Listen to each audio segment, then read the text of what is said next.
The Meeples and Miniatures podcast is sponsored by Two Fat Lardies, but also by the generous donations of you, the listener. A huge thank you goes to Tobias Whiting, Keith Erickson, Glenn Oberhauser, David Schkausen, John Michael, and Alex McIntosh. Guys, your most generous donations really help. Thank you very much. The Meeples and Miniatures podcast, episode 175. Historicon 2016 and Halo Ground Command, with hosts Neil Shuck Mike Hobbs and Mike Whitaker, and a host of special guests from Historicon, plus Neil Fawcett from Spartan Games.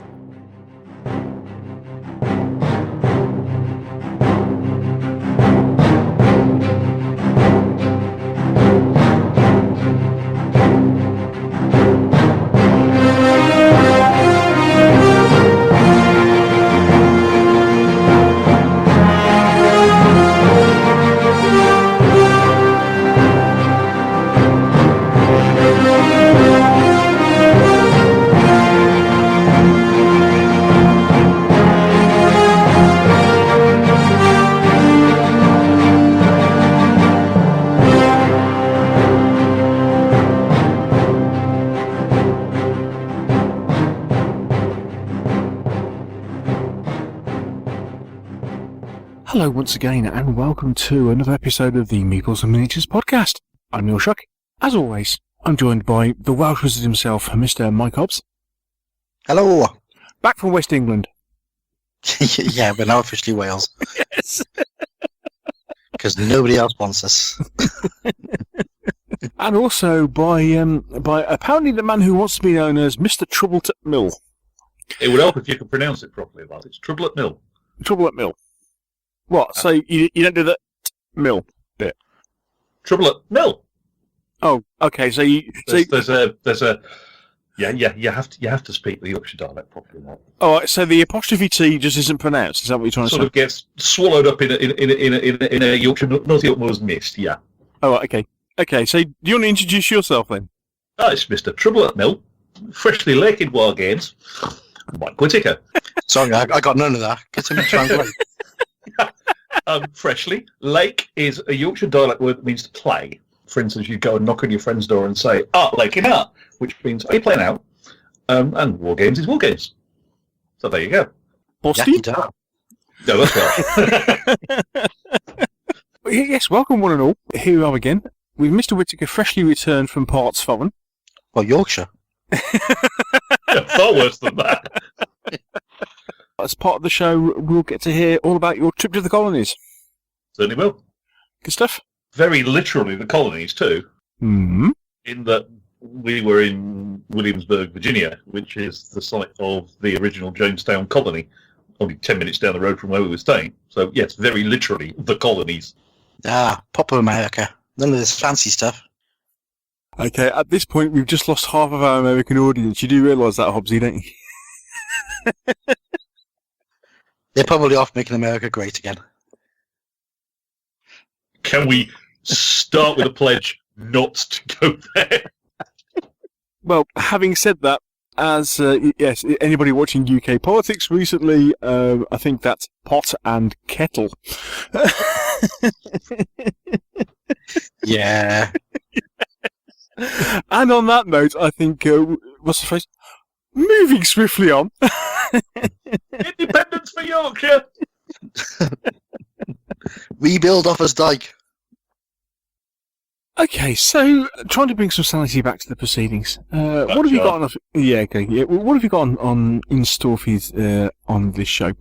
Well, having come in at under 2 hours for the last one, which probably shocked everybody, we've got a bit of a longer show tonight. If nothing else, because we have a quite a long conversation with Neil Fawcett from Spartan Games, which is our feature interview, all about Halo Ground Command, which, if you're listening to this just after it's come out, is out kind of now. Just official launch at Gen Con, but it started shipping at the end of July. So we've got a big chat with Neil all about that. Oh, what else have we got? Mike's report from Historicon, and I mean even a brief game review. as far as that is concerned. Our usual what we've been up to segment, and our usual news segment, although we have been chatting, haven't we, guys? And we were thinking that possibly some of this stuff is a little bit long and maybe a little bit the samey. Was that general consensus? Yeah. Yeah, sort of ish. Yeah. So we're going to kind of try and make things a little bit more kind of more snappy, which, considering this is us you're talking about, is probably more of a challenge than what we think. Yes. This may not preclude us choosing to pick a news item to go off on one, of course. No. Of course, but yes. So as opposed to, I think, was it as Mr. Hobbs put it, Neil, I'm fed up with you giving blow-by-blow accounts of how Dave beat you yet again. Is that fairly concise? It was definitely one of the Mags who said that.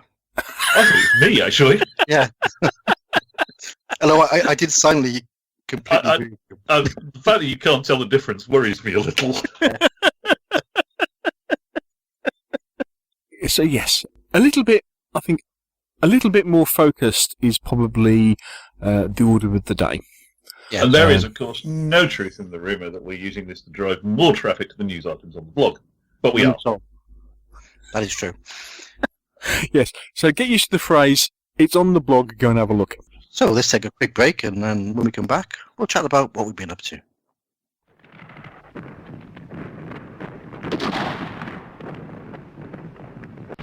I must get through to Sergeant Watson's position. Jenkins, cover me! Sir!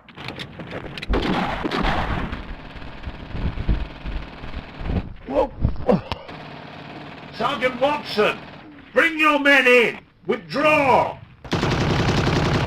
It's all right, sir. We're enjoying ourselves. What? Yes, sir. It's these here chain of command rules, sir. We're having great fun. Chain of command? That's right, sir. It's a challenging but fun blend of command and control.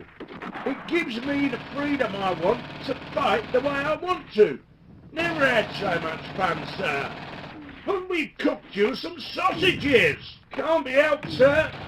Me and the lads are staying put.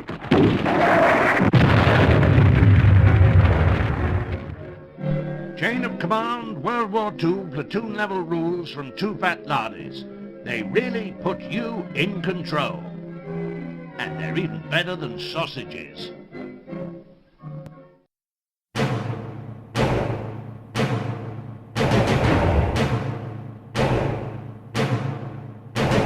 What have we been playing? What have we been buying? We might even have painted something. The Meeples and Miniatures crew reveal all.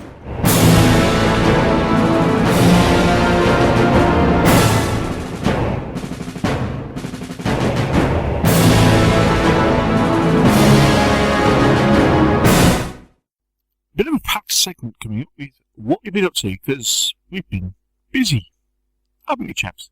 Yeah, but we're going to try and condense this into 5 minutes. Yeah, good luck with that. Right, what have I been playing? Nothing. Okay. Quite literally, I haven't had time.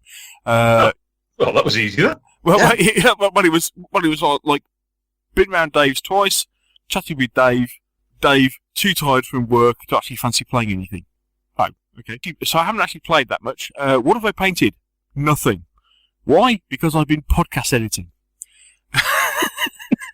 Well, I'm sorry, but at least half of that is your own punishment for choosing to have yet another go around with Henry. Well, yeah, true. Yes, I've been. It's been head down and go on the podcast editing front over the last 3 weeks. So no painting them. Correction. I have painted the sleeves on 8 6mm Frenchmen. There we go. That's my total painting effort for the last 3 weeks. In total. Are you impressed? I'm dead impressed. Good. You're just an inspiration to us all. However, I did manage to achieve one thing, which was going to the Joy of Six show at Sheffield Hallam University a couple of weeks ago, and even then I was just on the coattails of somebody else. Per Bradden. Hello, Per.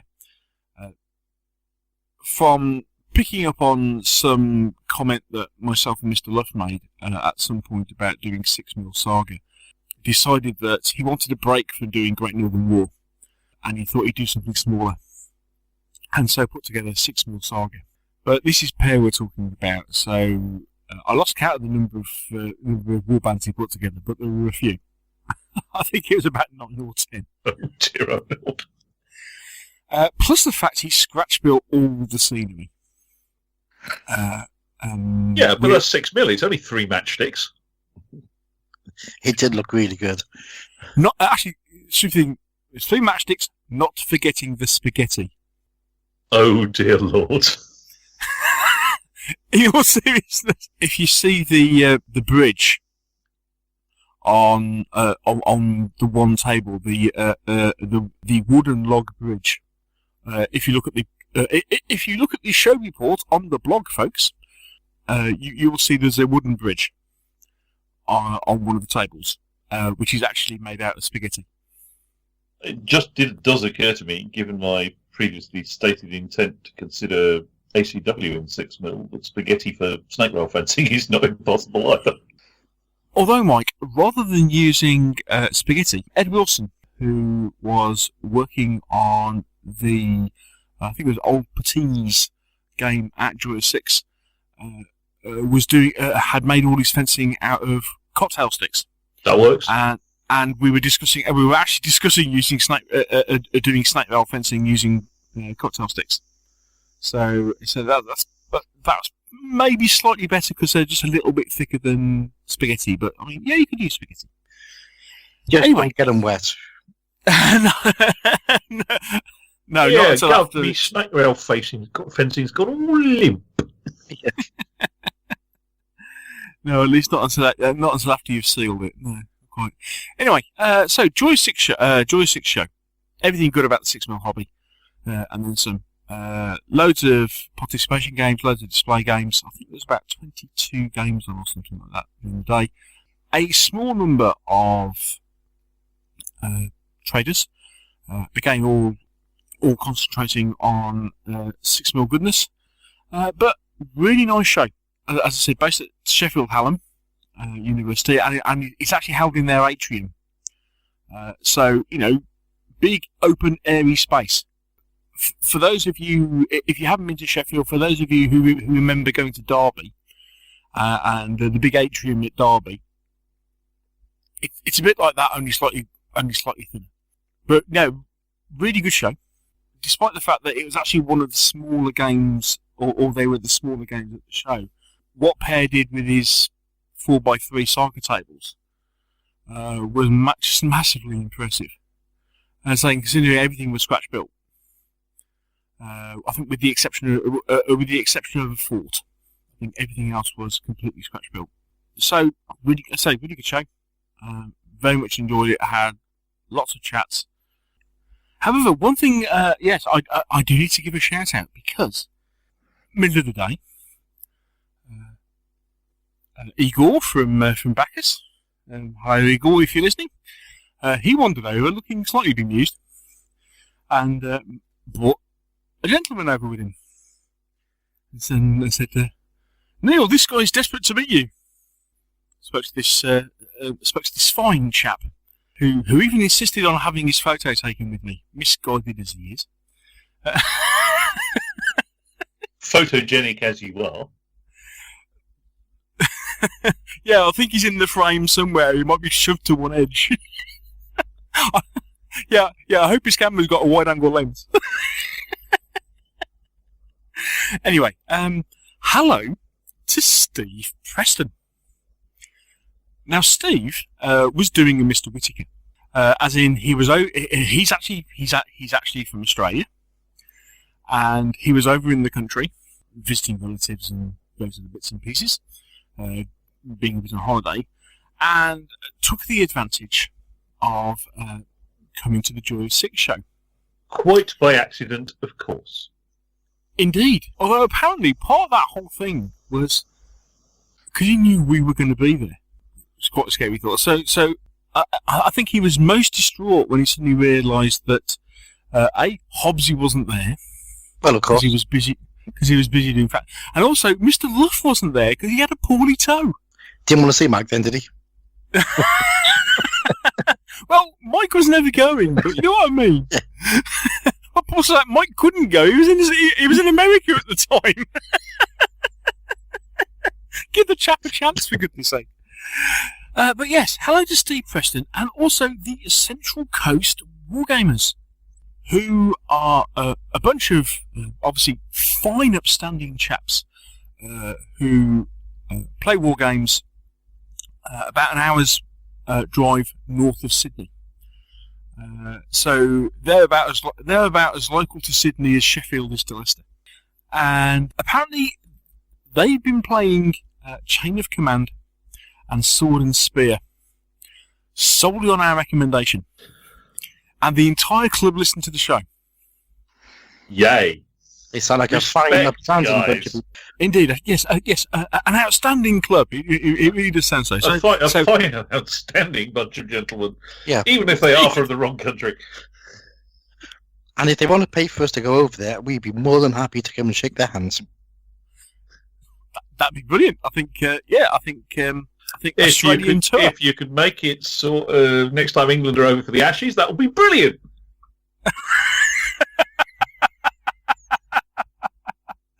I can feel a crowdfunding pledge coming on now.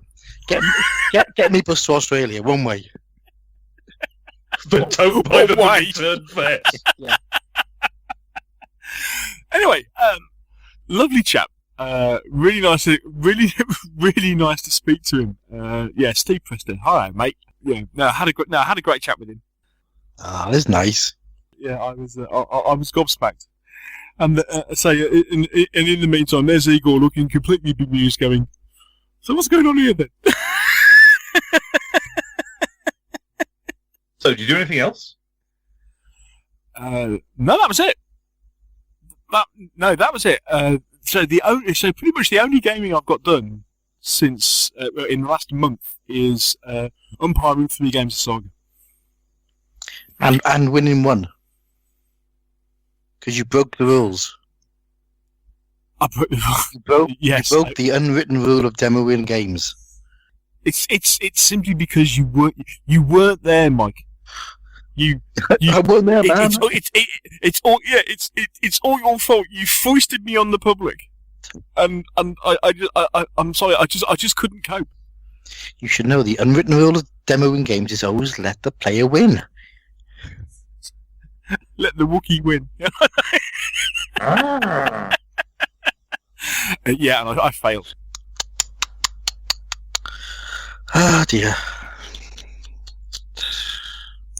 I'm hanging my head in shame. I should think so too. Yeah. I'm really sorry, guys. I've let myself down. Mike, I've let you down. Go and stand in the corner and think about your dad. I let Pear down. I've let Gripping Beast down. Yeah. I just failed completely. Yeah. So, Mike, what have you been up to? Oh, into the States. Yay! No. Yeah.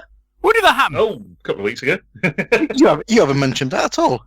No, quite. No. So, Mike, I wish you'd have mentioned it to me earlier. I might have been able to get some promotional materials for you. really? That would have been really useful. Yeah, because I got about 7 or 8 T-shirts here and about a whole box full of flyers and things, which I'm not really using. What can I say? Yeah. Anyway, so yes. I'm hanging my head in shame yet again. Yet again. This is becoming a theme. As previously discussed. Anyway, went to Williamsburg, met up with the jolly nice chaps from the Williamsburg Legati War Games Club, of which more in another segment, since I'm going to be reviewing the rules that we were playing, because they're rather nice. Spent a very pleasant couple of weeks alternating between the pool, the balcony, the sofa, and various tourist attractions in Williamsburg, and then went for a day at Historicon, of which, again, I suspect more in another segment. Other than that, came back, did some more organising for the show. It's not too late to join any of the tournaments. It's not too late to bring us a demo game. We've still got space, because we've got more space this year. It's all at Hereward-Wargames.co.uk. I was about to say show. What show's that? That would be the Herringwood War Game Show, as done to death last year, so we're trying not to mention it quite as much this year. I mean, you're going to do it again. You haven't mentioned this. This is all new information. Dear Lord, keep up. Do try and keep up at the back. I mean, do you want us to turn up again? I mean, are we guests of honour this year, or was that just a I'm one-off? sure we can persuade you to turn up again. I thought you already were. I hope so, because I booked a hotel. Well, there you go then. Sorted. So, September the 4th. Be there or be somewhere else. Not that there's anywhere else to be of any significance, you understand? But Because you picked today's properly. yeah, other than that, that's about it really. Popped down the club a couple of times to make sure it hadn't burnt down. It's been too hot to paint. For the benefit of folks not in the UK, it has been pigging hot the last week. I am reliably informed that last week in the UK was hotter than a couple of weeks earlier in Spain. I can reliably inform you that last Thursday in the UK was hotter than it was in Williamsburg the week before. And well, not that we're British and complain about the weather. Would we at all. ever? No. As if. we had 2 days of a little bit of sunshine, and we all went a bit stir crazy. With you being in Wales, you had several thousand 999 reports about a large yellow UFO. Yes, quite. I should point because Wales doesn't do I so. should point out that it was well into the 30s or the 90s if you're of a colonial persuasion for a couple of days last week. It was hot. Oh. It were picking up like. I had to take my vest off at one point. No, there's a mental image I didn't need. Yes, but it did mean that too hot to paint was actually a fairly valid comment. Yes. It was dried on the palate. It really was. So that's me, Hobbsy. Unlike you two, I've done some gaming and stuff. I've actually finished my 1939-1940 20mm core force for Chain of Command, other than a little bit of support. That's done. A core force of chain of command, you say, Mr. Hobbs? Yes. Pray tell, what force is that? That will be a 1939-1940 German force, Neil. In 20mm. In 20mm, does that go alongside your late war German force in 15mm? Yes, and also my late war Fallschirm makers in 28mm, and my US infantry in 28mm as well. Still got no opponents for my home guard in 28mm then. I could use my... Oh no, I can't use the Fallschirm makers. They're a bit late for the old guard. They are. Hmm. So you can't even do like a belated, slightly amended Eagles Landed sort of thing? No. Can't really fight Luffy's US Paras either. No, we can't. Well, that's because they're 15s. Everything else to the wrong scale. Yeah. Yes. And the fact that he hasn't actually painted his US Paras yet. He hasn't finished. Sorry, I meant British Paras, sorry. Yeah, he has got painted British Paras. His US Paras are still kind of working. Are those the 15mm British Paras? Those, funnily enough, are 15mm British Paras indeed. Anyway, we digress. They're the ones that beat yours up regularly, aren't they? Anyway, we digress.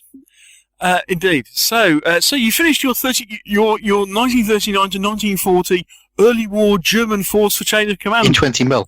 Please, yes. In 20mm. Please tell us more. I don't think I can. What make of the figures? They're early war miniatures.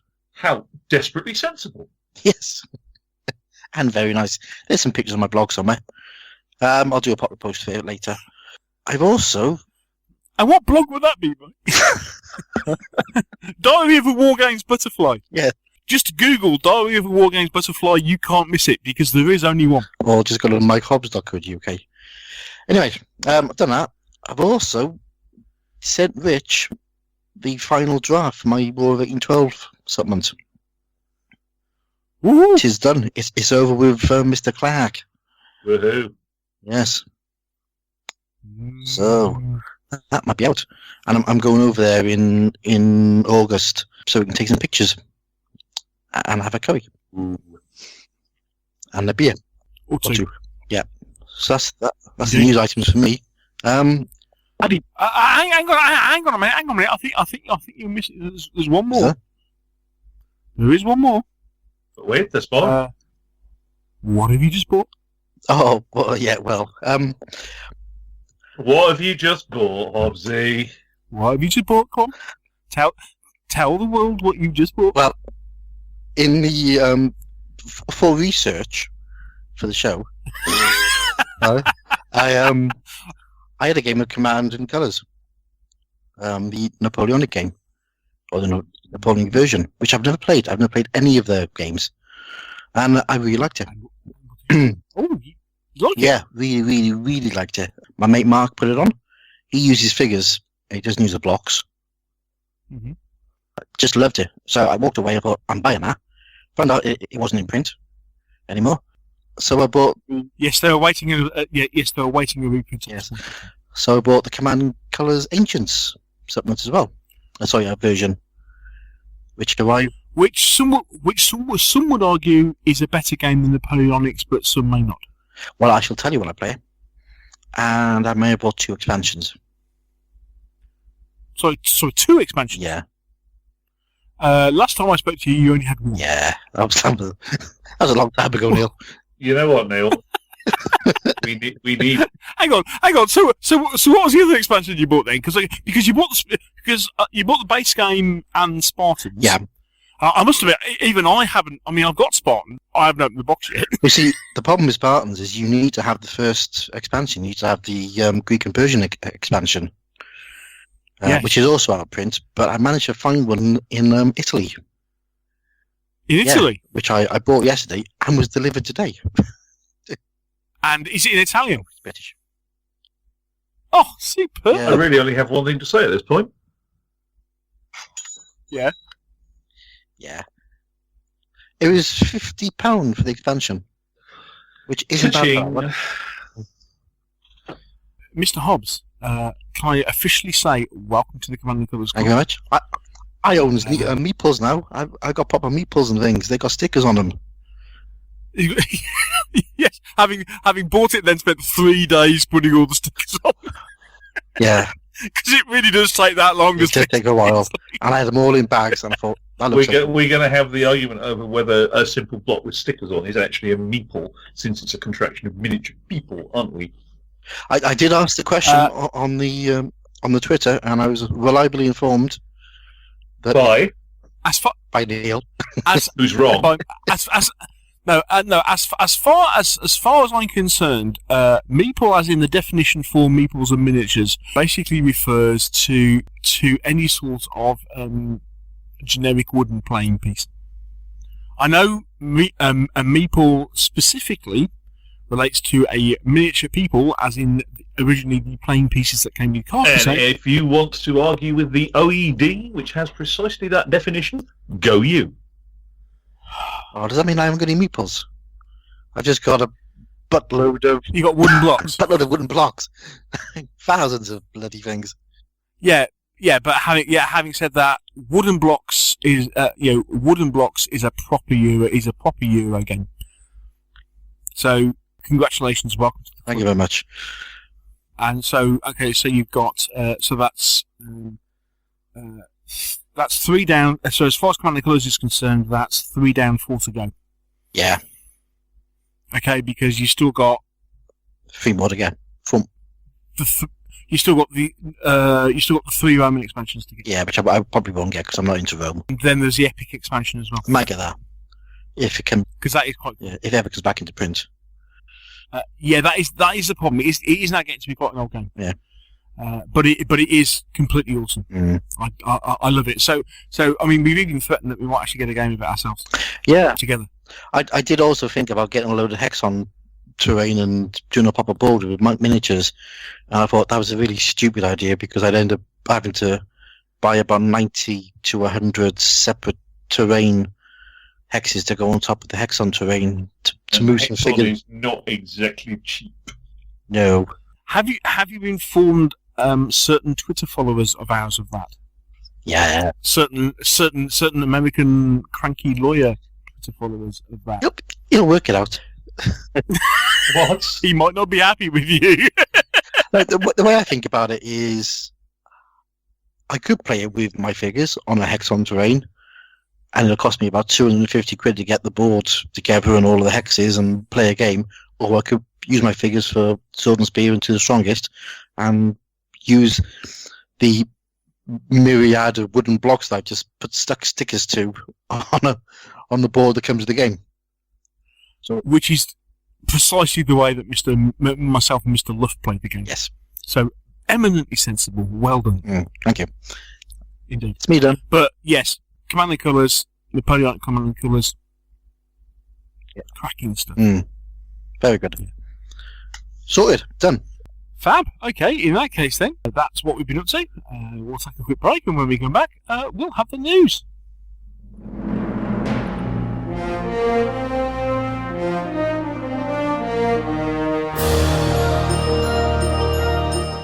Announcements, new releases, Kickstarters.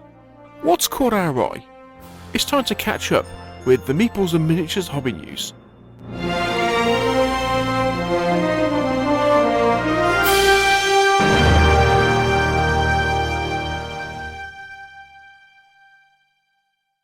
So we're back with the new, improved, slimline-ish news. Yes. Yes. Okay. The idea behind the new slimmed down version is an awful lot of what we're going to be talking about. We're actually trying to cover on the Meeples and Miniatures blog. So we'll talk about stuff that we've highlighted. If there's anything that we particularly wanted to, massively talk about, then we'll talk about it anyway. But otherwise, we'll just say, "Oh, have you noticed this? Go to the blog and have a look at it." All words to that effect. Indeed. So where should we start? At the beginning. Okay, let's take a look at a couple of terrain Kickstarters that are currently ongoing. Right, first off, we have something different. Now, you know how we love the look of MDF terrain, don't we, guys? I do. I do, provided it doesn't look like everybody else's MDF terrain. Exactly, and I personally don't particularly like MDF terrain when you've got a wooden building supposedly representing a brick building and it looks like a piece of MDF. In its defence, a piece of painted MDF. Yes. But I think we all know who we're talking about when we say it's the same piece of MDF painted the same blooming colour. Anyway, somebody obviously feels a similar way to what we do. That somebody being the guys at Streetscape, who have just come up with a new Kickstarter for 28mm MDF buildings. However, they're MDF and resin. The idea being is that you have an MDF shell in standard size, three different standard sizes, small, medium, large, and then you have different fascias that go on the front and the back, and also you have different roof tile pieces. So essentially what happens is you still have the fact that it's light because it's not a resin building. You save money because it's not a fully cast resin building, but it has essentially something like a 5mm resin fascia. Anybody who's bought like Nadrolwitz buildings immediately springs to mind. Nadrolwitz model bow buildings. If you bought Nadrolwitz model bow resin buildings at all, they tend to be 5mm resin cast bits that you stick, pieces that you stick together. I imagine it's something like that, except the fact it's just a thin piece of resin cast, sticks on the front and back of the buildings. Your choice of several thin pieces of resin, depending on which one you buy.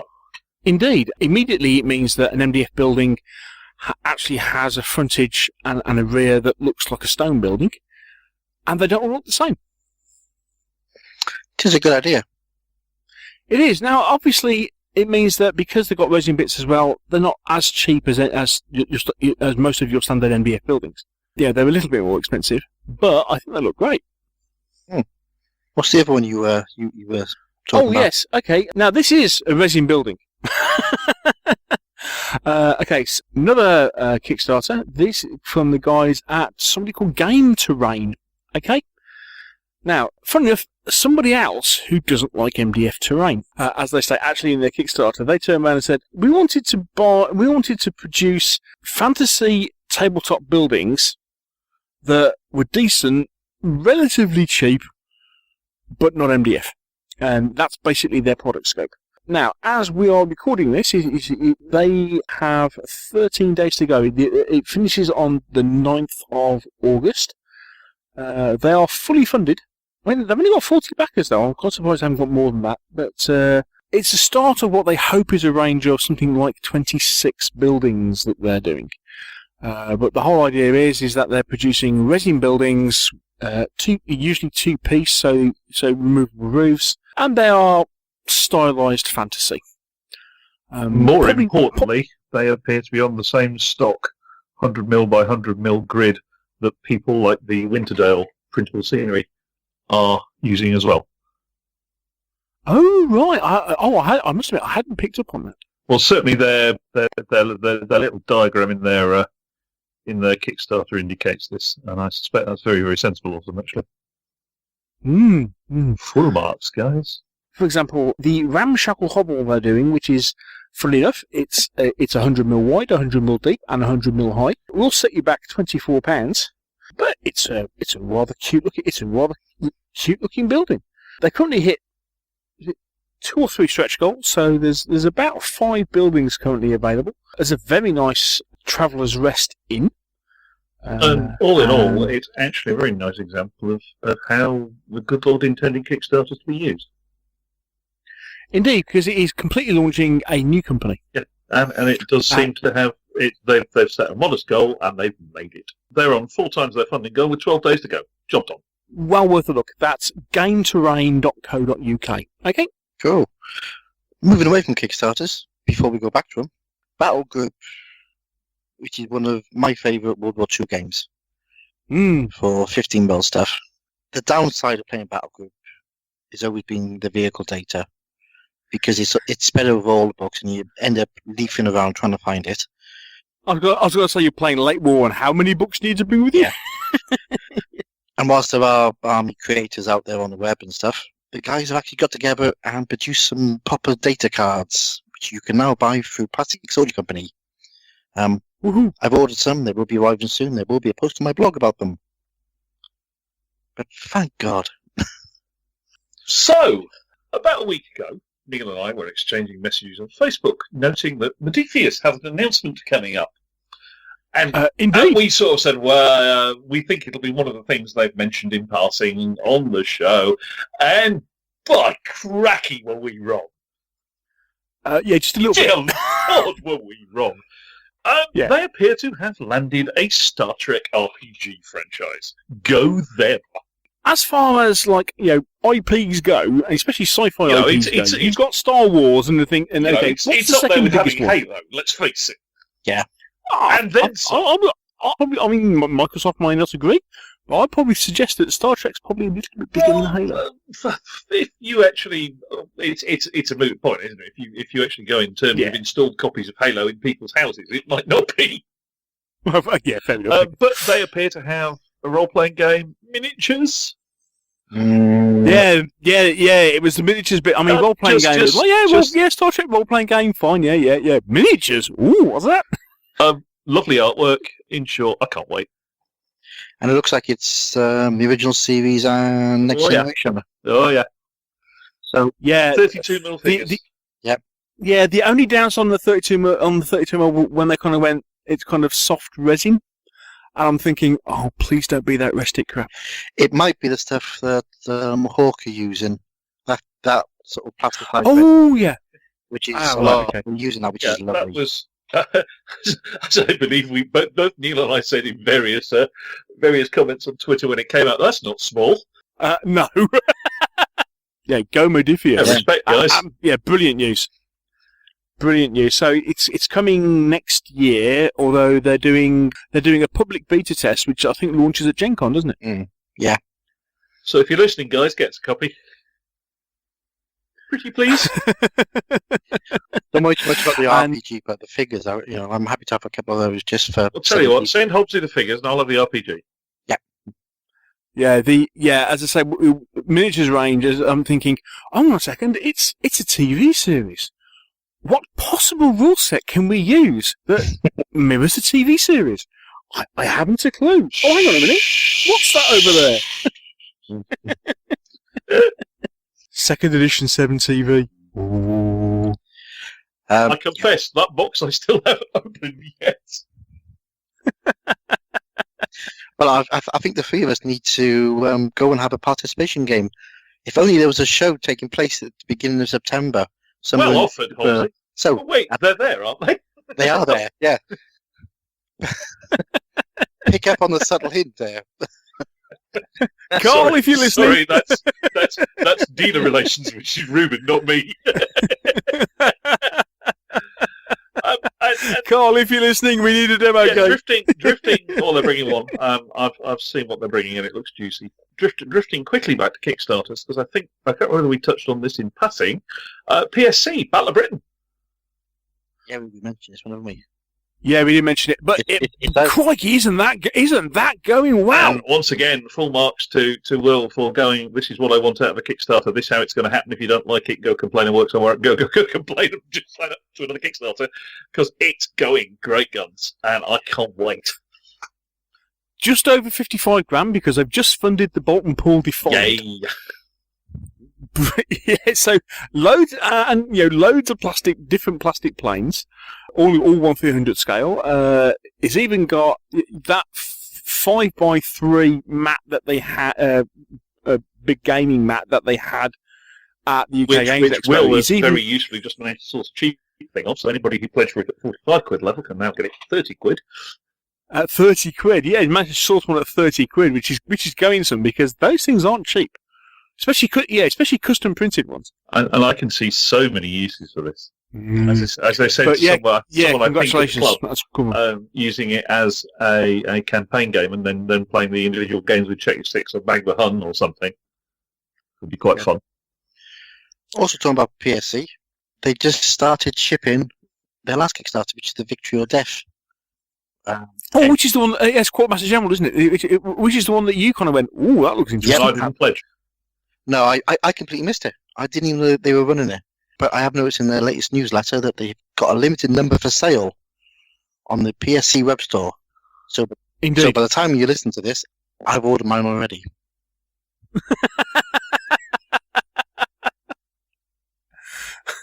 Not that you're getting into ancient war games at all.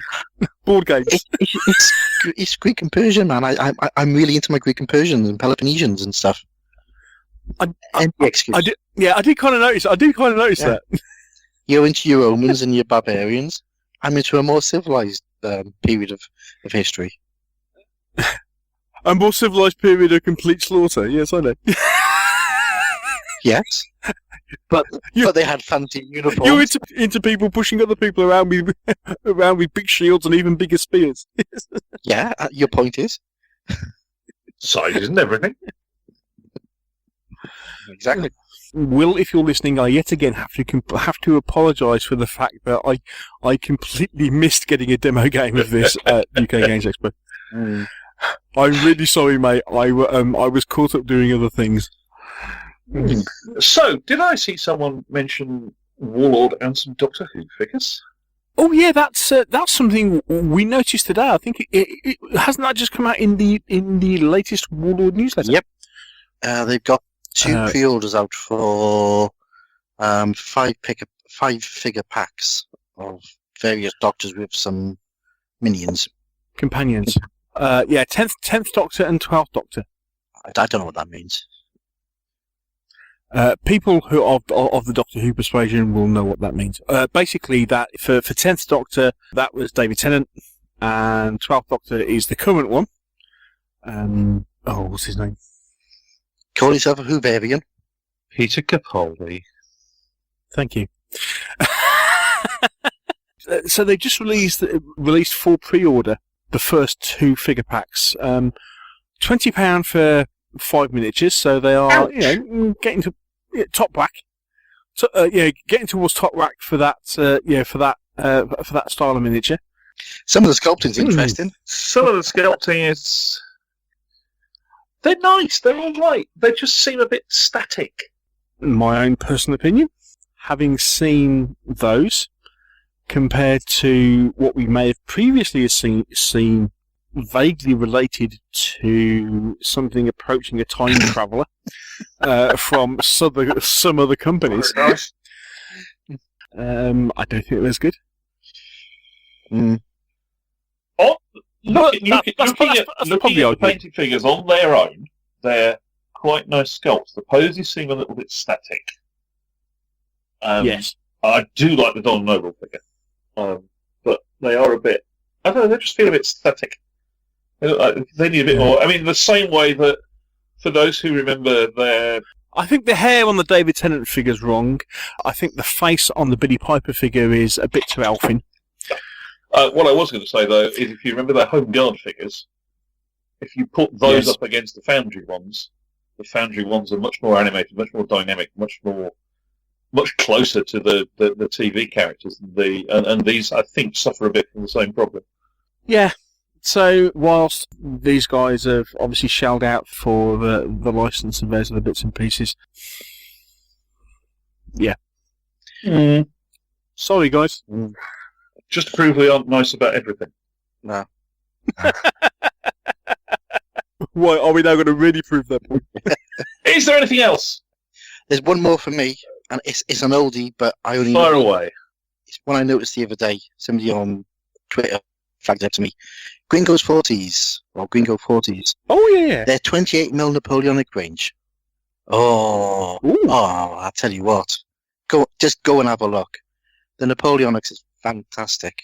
It has to be said, Jenny's a really good sculptor. Yeah, there's some fantastic sculpts in there. Really unusual little ranges. But yeah, go and have a look. They've been out for a while, but they're brilliant. He manages to capture so much more kind of like the individual character. The boy can sculpt, basically. Yeah. Oh, certainly. And this, I know it's Napoleonics, and everybody does Napoleonics, but he's in some fantastic ones. Really, really fantastic sculpts. Yeah, check them out. Yeah. Brilliant. Particularly since if you're doing something like Sharp Practice, you don't need that many. Well, funny enough, that's what I was looking for. Strange that. Yeah. The engineers, French engineers of the guard, fantastic. And of course, Jed is a thoroughly nice bloke. So yeah. Yeah. Those nice people from Deep Cut keep sending us little press releases. Oh, they brought out 3 new mats in the last week. An alien planet. Three? I know two. Planet design. A Muddy Fields design. And which is very nice. Arrived in the mailbox while we were recording an earlier part of this podcast, the Medieval Ruins design. Medieval. Why on earth would you need a Medieval Ruins design? I can't imagine. Can you think of a rule set where you'd need Medieval Ruins? Yeah. That is currently popular and maybe was even voted the best miniatures game at a particular convention in recent memory. I can't think of one at all, can you? No, neither can I. Indeed not. Seriously, which one are we talking about? Frostgrave, you idiot! Oh, yes! Wait! Yeah, well, but they already do a Snowy City design. Yeah, but it hasn't actually got, ruins on it. Yeah. It's got paving on it. It's not got ruins on it. There's an Urban Ruins one as well, I think, isn't there? But they're... Yeah, but the Urban Ruins is like modern Urban Ruins. It isn't medieval. Whatever. Anyway, this would be lovely for Frostgrave, although it's not snowy.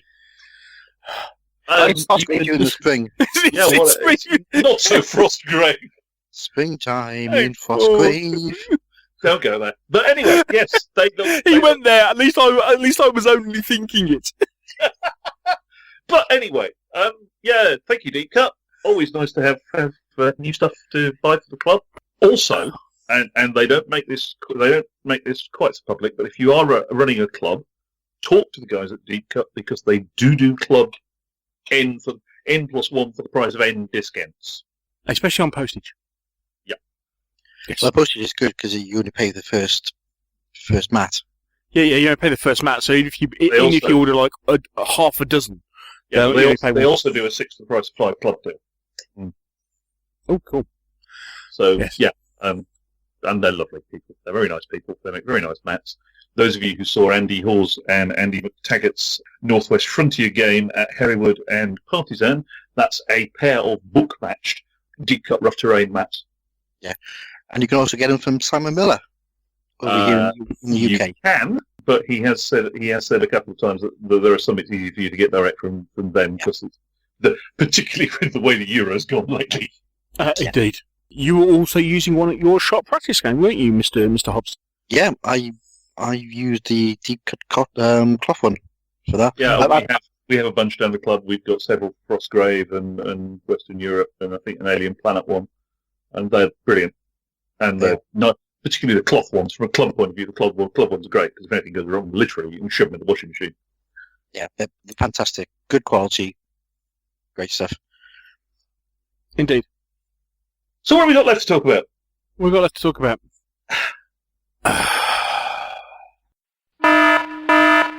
Warning, rant alert. Warning, rant alert. Warning, rant alert. Off you go, chaps. As is well known among the gaming community, there is a very large company that is not Games Workshop that has a business model that basically involves getting people to throw money at Kickstarters. Indeed. I don't think that's slander. I think that's a fairly accurate summary of their business model. The latest one to hit the bricks, as it were, is Dreadball 2. Yes, as Ronnie, when we spoke to him at UK Games Factor, hinted that Dreadball 2 was coming. It's arrived. Right. And I make no apologies for this, and Neil, you are going to have to use the bleep here, but...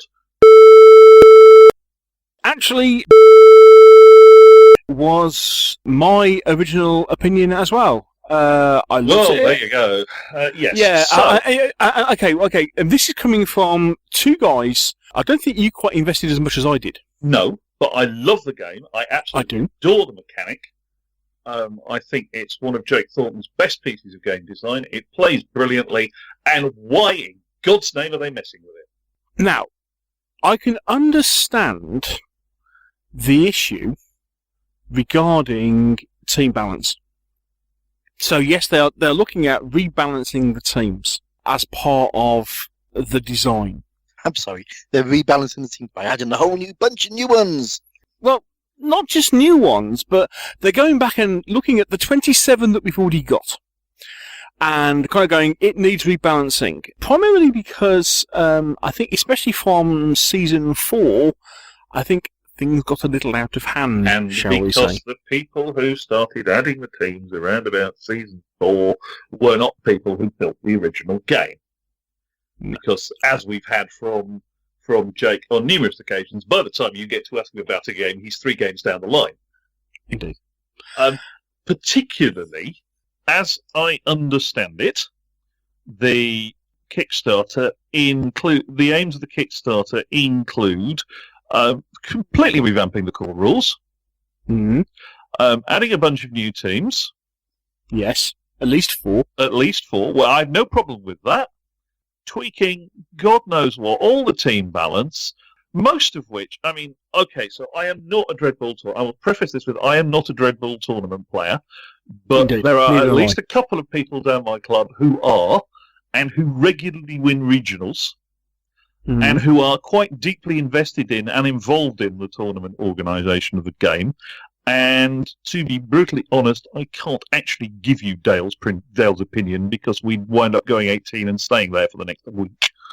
My initial reaction, now they've addressed this somewhat, because I think my initial reaction and that of, from what I can gather from looking at the comments and looking at some forum posts, quite a bit of the existing community was, why are you forcing us to buy a completely new game? Well, okay, Because up until yesterday, Yeah.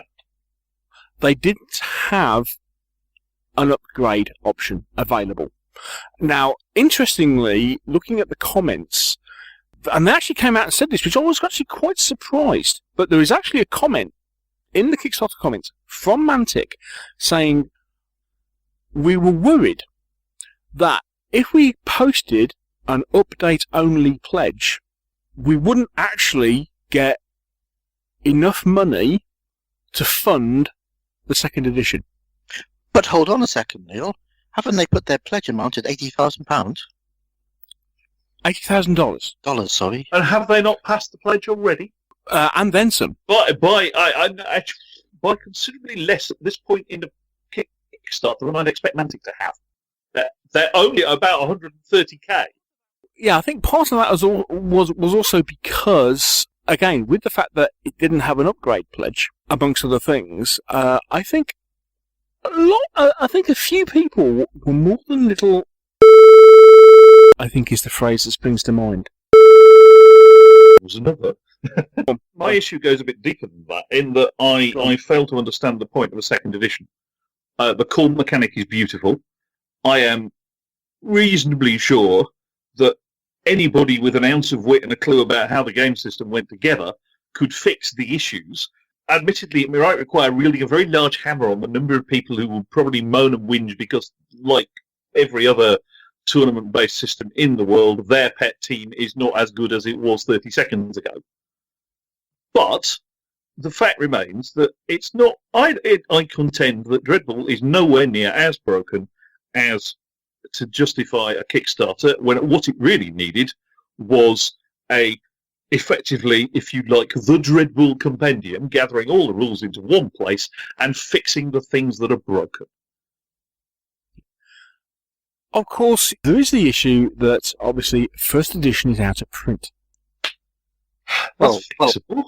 They could always Indeed, reprint it however, like everybody else does when their rule book goes out of print. You know, it's fairly common for games companies to reprint rule books. Well, but the thing is, the first edition is a boxed game. We all know that actually producing boxed board games is not a cheap thing. They don't need to produce the whole box. Exactly. Because they have all the bits. Yes. If it's out of print, re-release the rule book. There's 27 game teams out there. Well, it doesn't have to be a boxed set. Okay, I'll put my hand up here. Up until this point, I spent $550 on 2 Kickstarters for Dreadball. Okay, I went big on first edition. I got like all 12 teams, and I backed Extreme to was it $140 or whatever it was, plus extra bits and pieces. So I've dropped an awful lot of money on this. And by contrast, I bought one team and I played it with my friends down the club, and I bought a rule book. This game needs a second edition as much as Dead Zone needed a second edition. Slightly less. I contend it's less broken. Well, personally, I didn't think Dead Zone was particularly broken, except they turned around and said, "Oh, it's too complicated." The other thing that I am given to understand is that at the point where the Kickstarter went up, they didn't know how they were going to do the rules. Oh, I didn't know that. No, as I am given to understand it, quite a lot of the things that are promised on the Kickstarter are currently being designed by a committee, most of which haven't played the game at all seriously. Yeah, that's what I've heard. Jake said pretty much the same one when he's been interviewed here, that he has a core mechanics that he starts with. The Kickstarter starts, and then suddenly Ronnie's chucking him a load of things, going, "Hey, chuck some spaceships into this." So yeah. Fundamentally, yes, okay, if you do, but I strongly am of the opinion it is not broken enough to warrant what Mantic are doing. They'd be far better off releasing a revised edition of the rules and reprinting any odd game components as they go out of stock. And for God's sake, it would not be the first war or board game that survived without having a box set for a while. Agreed. It doesn't need it. It's a decent. Now, I'm sure there are people out there that are currently screaming and shouting and saying it's desperately in need of a second edition. And there's probably a large cadre of people going, "Forge Fathers are broken." So, indeed. So fix them. But you don't have to. You don't have to rewrite the entire game to fix Forge Fathers or Judd 1 if you consider they're broken. Haven't they changed the base as well? The sort of the playing. Yes. They've made the playing arena bigger. They've increased the size. They've increased the size of the hexes by it's either 3 or 5 mil. Which is actually not a bad thing, but then I never noticed because I had a third-party board anyway, which was slightly larger. Yeah, but I mean, yeah, it was tight, and then they've redesigned the bases. Obviously, so the new bases won't. So I imagine the new bases won't fit on the old board, and they put a hole in so you can put the ball in because they've redesigned the balls. Wow. The other point is that the other rant that you will hear a lot is that actually, if Mantic wants to invest in Dreadball, a little bit of tournament support wouldn't hurt. A lot of tournament organisers complaining that getting support out of Mantic for the tournament scene is difficult in the extreme. As I think I text to Mr. Hobbs a couple of days ago. Let me ask you a question. How old is Dreadball? 2013? Well, I'm putting that printing. It'll be 4 years old. Okay. Does that ring any bells? Oh, yeah, we have to have a new edition because it's 4 years old. Now you're just getting cynical.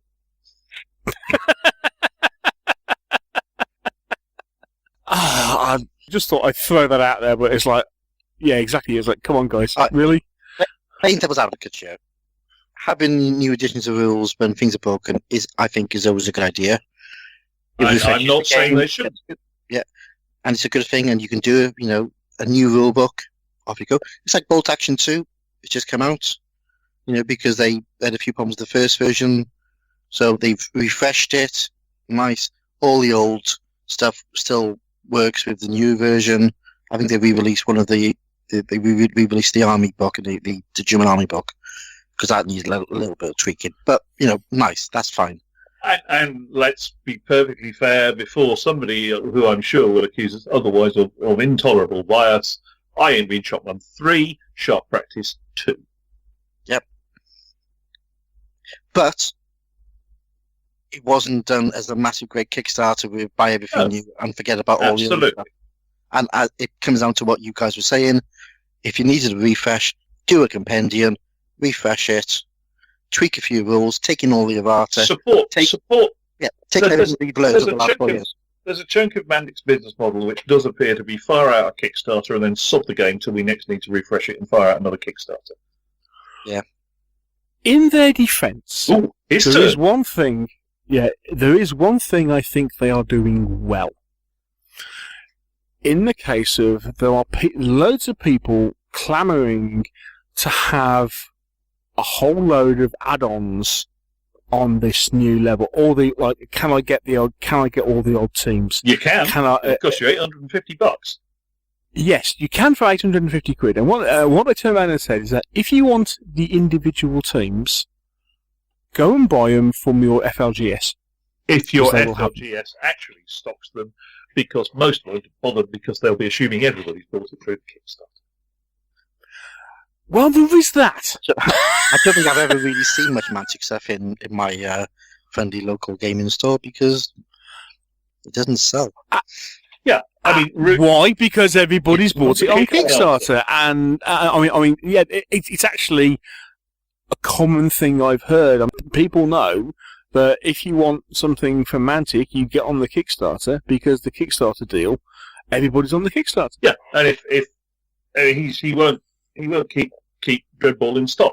He did for a bit when the league started at the club, but these days if you want it, he'll order it for you. But that presupposes Mantic still have stock. And anyway, I think we may have flogged this to death. Yeah. Well, what's the phrase? Not happy bunnies, if you haven't guessed. I bet the guys from Warlord are going, phew. Look at us, we just got away with them slagging off David Tennant's hair. Absolutely. And that's the news for this episode, I think. We probably improved our chances of getting Ronnie Renton to speak to us by minus several thousand percent. I think it's called right of reply. But if you're listening, Ronnie, right of reply is yours. Indeed, mate. Let us know. And that's the news.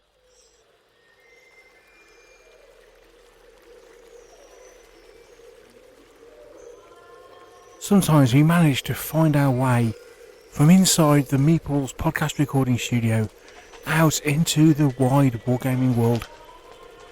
Here is the Meeples and Miniatures roving report.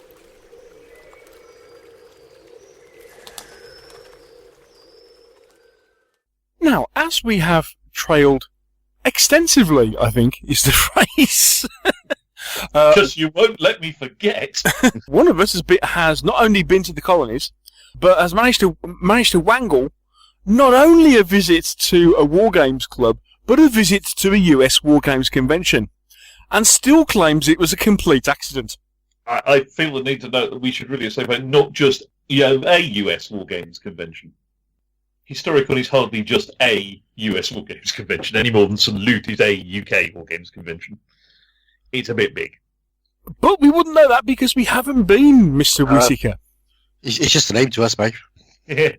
Tell us more. So, yeah, Historicon. It's currently held in the Fredericksburg Convention Center, which is somewhere partway between Richmond, Virginia, and Washington, D.C., and is about an hour and a half, hour and three-quarter drive from where we were in Williamsburg. So, actually, not that bad, really. Size-wise, Hour and a half, that's like round the corner, isn't it?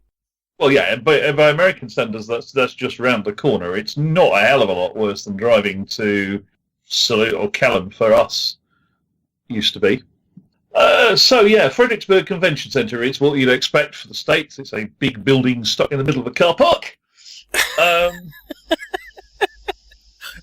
Sorry, isn't that normally called a shopping mall? There's quite a few shops in the miles either side of it, but yeah.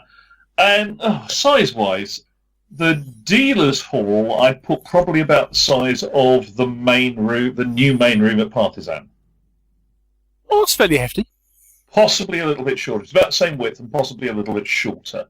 And then the main games room is about the same size as the dealer's room. Now, the interesting thing is they're two separate rooms. Okay. They're basically exhibit halls A and B, and the games are in A, and the dealers are in B. And, well, usual selection of dealers. Certainly on the day we went, considerably less mental than you'd expect at a UK show, partly because it's spread out over 4 days. Right. And partly because, as I understand it, the mental rush was about lunchtime on Thursday, and they were stealing themselves for a bit more of a rush when the weekend folks, the day weekend folks came and attended. But that said, because it's a 4-day con, there are some interesting differences. You don't feel quite so pressured around the deal. I mean, okay, so I'm used to approaching a dealer's room as a British punter, but I guess if you were going there for 4 days at the show, you wouldn't feel quite so pressured to do the dealer's room in nothing flat. So, yeah, it was very easy to get to talk to people. I think there was about 2 stalls who were demoing games that I said, I'll come back later, because they were actually, and one of those was actually demoing Heroes of Normandy. Oh, okay. But otherwise, nice mix. I could have spent an awful lot of money at Miniature Building Authority, who, let's face it, don't happen over here. Well, I was going to say yes, because A, yes, they are very nice, and B, difficult to get a hold of in this country. Yeah, frankly, I could have bought enough to fill the third suitcase we hadn't got. We weren't currently contributing towards our luggage allowance, and being considerably poorer as a result. And they weren't the only one. There was temporarily escapes me as to their name, but there was another 28 and 15 mil resin, etc. building manufacturer there who had some lovely stuff. I could have spent quite a bit of money there, basically. So yeah, and then there was the usual collection of box shifters, individual figure makers, people with a new game to show off, people who were very surprised to see me because I shouldn't have been there. It's like, I know you. Andrew from Warlord. Oh, okay. Mr. Chesney. Mr. Chesney, yeah. Mr. Chesney was there, and I said, we sort of walked around a corner and he went, you're not supposed to be here. Which was entertaining. But the rest of the folks I bumped into, you'll hear in the interview segments that I think are coming up next. Once we've done that, I'll give you a few more of my impressions combined with their impressions. So let's roll the tape, as the saying goes. Indeed. So, here we are rolling merrily out of Williamsburg on I-64 on the next leg of the Meeples in America road trip. As the saying goes, it's 100 miles to Fredericksburg, We have a full tank of gas, half a bottle of water, and we're wearing shades. Hit it!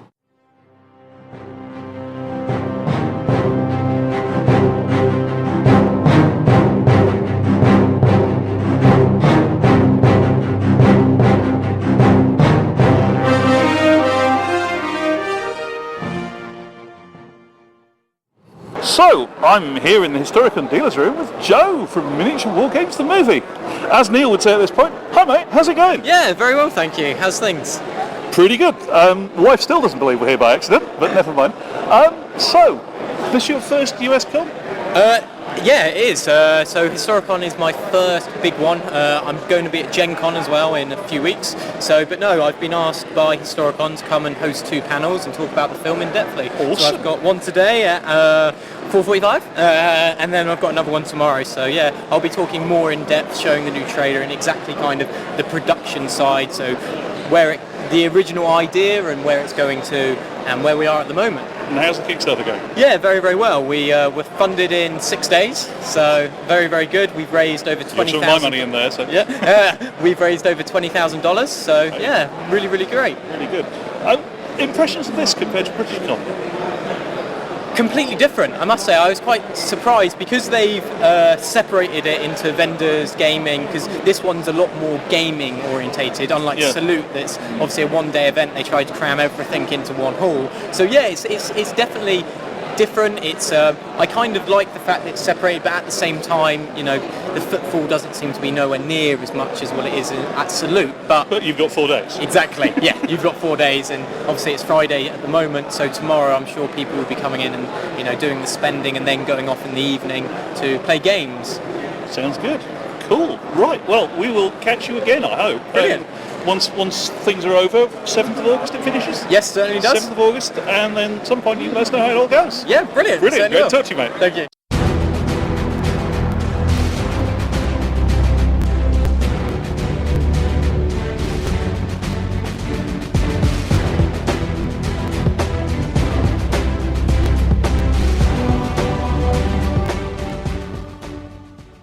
Here we are on the dealer's floor with Chris Bennett from Phalanx Games, who is also mine host from last Thursday for an absolutely cracking game of Outtro of Freedom. That was really rather good fun, thank you. Well, I'm glad you could make it over and we enjoyed having you. Yeah.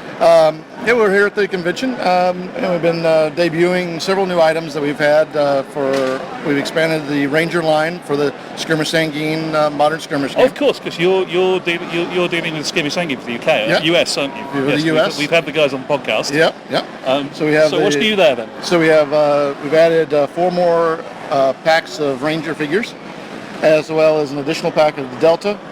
And also our Somali line is out now, so we have 16 figures in the Somali line, initial release. Nice. It was delayed in shipping, but we have some, our Africa supplement is coming out. We will have it here for tomorrow, but that's coming out, and so that'll be released tomorrow here at the show. And then we also are releasing our vehicles. And these are... For 28mm, we have, based on the Land Rover chassis from 1971, we have a technical with Dishka and the technical with recoilless rifle. They've got that squat and ugly Land Rover look about. What are they, resin or? They're resin and metal. Right. Our kits come with the crews integrated for the kit, so you're not having to buy a crew separately or anything like that. They're designed for their crews to be there. And also we have our Humvees with 50 cal and M19, and these are of course designed we're designed in our Kickstarter for Melanti Rangers and Day of the Ranger back last year. Cool. So those are all being released here for retail sale this weekend. Now you seem to have a lot of tie-ins with our podcast guests, because I understand you're hooked up with Polyversal as well. Yes, we are hooked up with Polyversal. So tell me more. Well, about 3 years ago now, Byron and I got a chance to chit-chat, and we were talking about Polyversal when it was in its early infancy, and we as a company were in our infancy as well. And we said, well, hey, we could design some scenery for it. And he says, well, what did you have in mind? I said, well, all along, 28mm has always gotten all the coolest of terrain. Oh, yeah. And all the small stuff, 10mm and 6mm, always kind of get left out in the cold when it comes to really cool stuff. So you're having a game that's designed that's being fit to fight inside a city. well, why not design terrain that looks like a city? Yeah. And not small little resin models that existed in the market. So we set out to design actual cityscape buildings, skyscrapers, true skyscrapers. To the scale. To the scale of the game. And they actually work very well for both 6 and 10 millimeter. They'll actually blend with both scales very well. The Dropship Commander guys. Will please Drop Zone Commander. Drop Zone Commander. Yes, yes. In fact, Lewis there has been a big supporter of the project as well. So we are getting ready to go for Kickstarter with what's going to be referred to as Neo-Tyrannus Cityscapes. That'll be going to Kickstarter probably the first portion of August at this point. But we'll be letting you guys know when that happens. And we're looking really excited. We'll have 5 of the original 5 buildings will be in the original goal to get into production.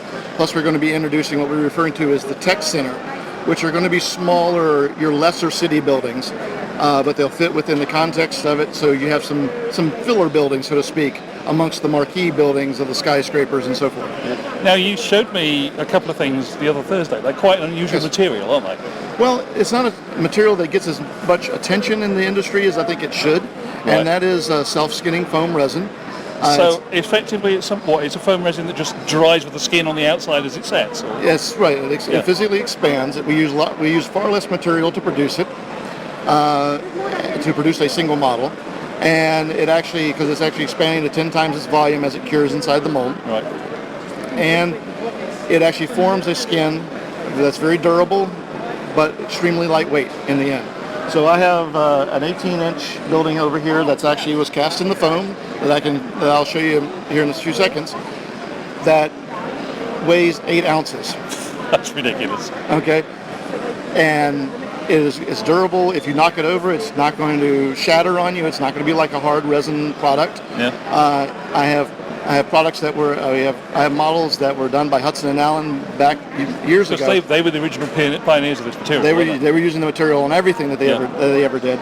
And I have stuff that's been painted and put in the same box, beat up against itself, and it looks just like it did when I painted it 15 years ago. Fantastic. So I'm a big fan of this particular medium. Really, literally just throw it all in a really useful box, take it along the club. Right. And that's the one thing that we're going to be doing with the Neo-Tyrannus product is we are going to be packaging them in their reusable box. Right. So you will be able to store them away in the reusable box. It's not going to be something you just throw away. So, fantastic. And the models are going to be, quite large. Shall we wander over and take a look? Huh? Yes, let's go. Let's go around the front.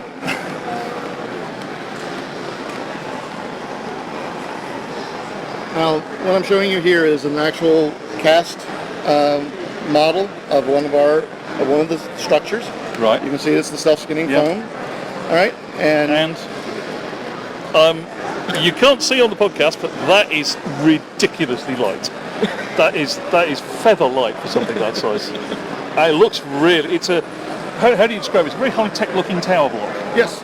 It's basically, as the name implies, we're trying to do architecture that fits with a future version of the brutalism style of architecture. Right. We're also trying to set the theme of it being more of a tyrannical corporate, world.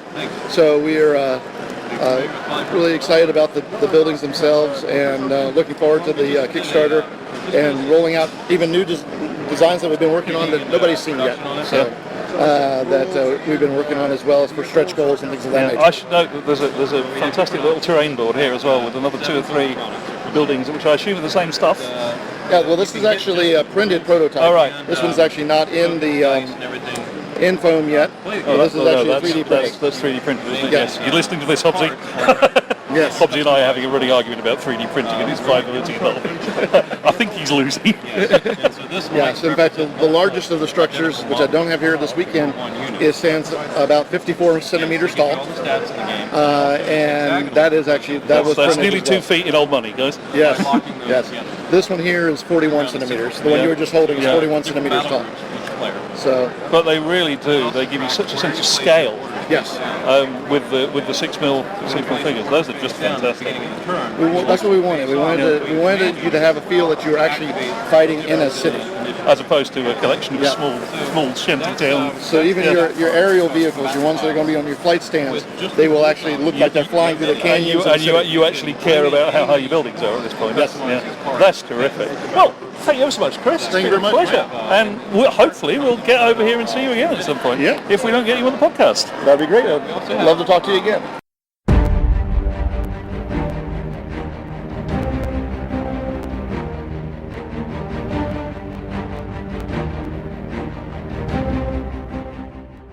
Here we are, moving down one stall from Chris's stall to another friend of the podcast, Byron Collins from Collins Epic Wargaming. He says, making sure he gets the name right. Yeah. How's it going? Good, how are you? I'm really good. I'm sort of taking in the sights and feeling how this is different from the UK. The UK shows, So it is quite different. So how's life in the Polymaster universe? It's moving along. We're getting into production, so we're doing. We're excited. We finished the Kickstarter. Yeah, I saw the second Kickstarter went well. Seemed to work better than the first. So, Absolutely a lot better, and we appreciate everybody's support of it, especially Mike and his blog posts helped a lot as well. Mike was pushing it quite hard. Yeah, so it's really helpful. But we did well with the second Kickstarter, so we're on track for moving forward with production. I've done a lot of stuff behind the scenes. I've got a lot of artwork to commission, so I'm heavy into artwork commissioning right now, working with Bruno Wernick, who again is that concept artist from Tron, right. a lot Tron Legacy movie. I seem to remember you mentioning him when we were talking last time. I love that we're working with him. We've also got some artwork we're commissioning with a different artist called James Messino, who does the art for War Company card game, which is a new card game coming out. Incredible sci-fi artist. So we're working with the art side of things that has to be done soon, and we're taking just Historicon and Gen Con, which will be at Gen Con coming up. We're taking pre-orders for Polyversal at just those two shows. So with the Kickstarter and what we raised, we'll be doing a pretty limited production to cover all the Kickstarter orders and to go with a few extras, as many as we can afford to print, essentially. So if people are interested in the game, now's the time to consider, putting a pre-order down. We expect to have that on the web store as well, just for a limited time.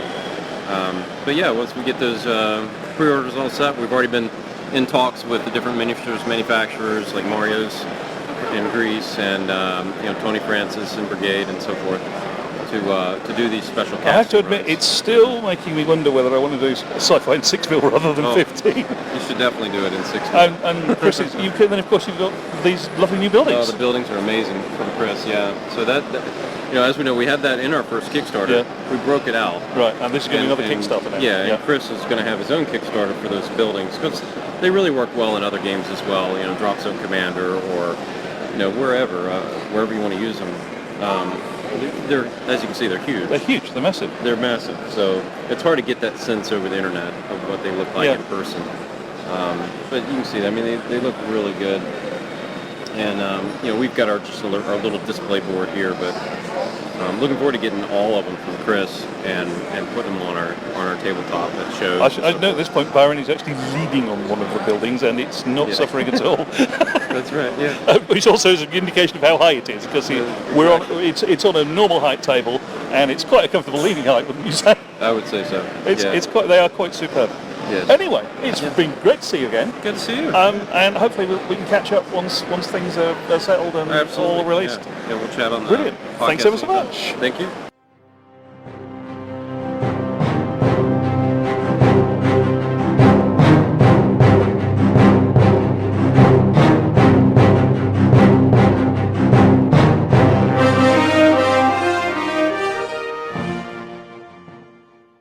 So, we're here at the Bradden's World stand with Sam and Eric, I got it right this time, who have an interesting, I don't know, you would almost describe it as a historical variant on Magic. I think it would be a fair description. Yeah, it's a little bit of the fantasy and the history element mixed togetger. Now my wife's actually been going around ahead of me, and she spotted this and was roundly defeated in 2 rounds.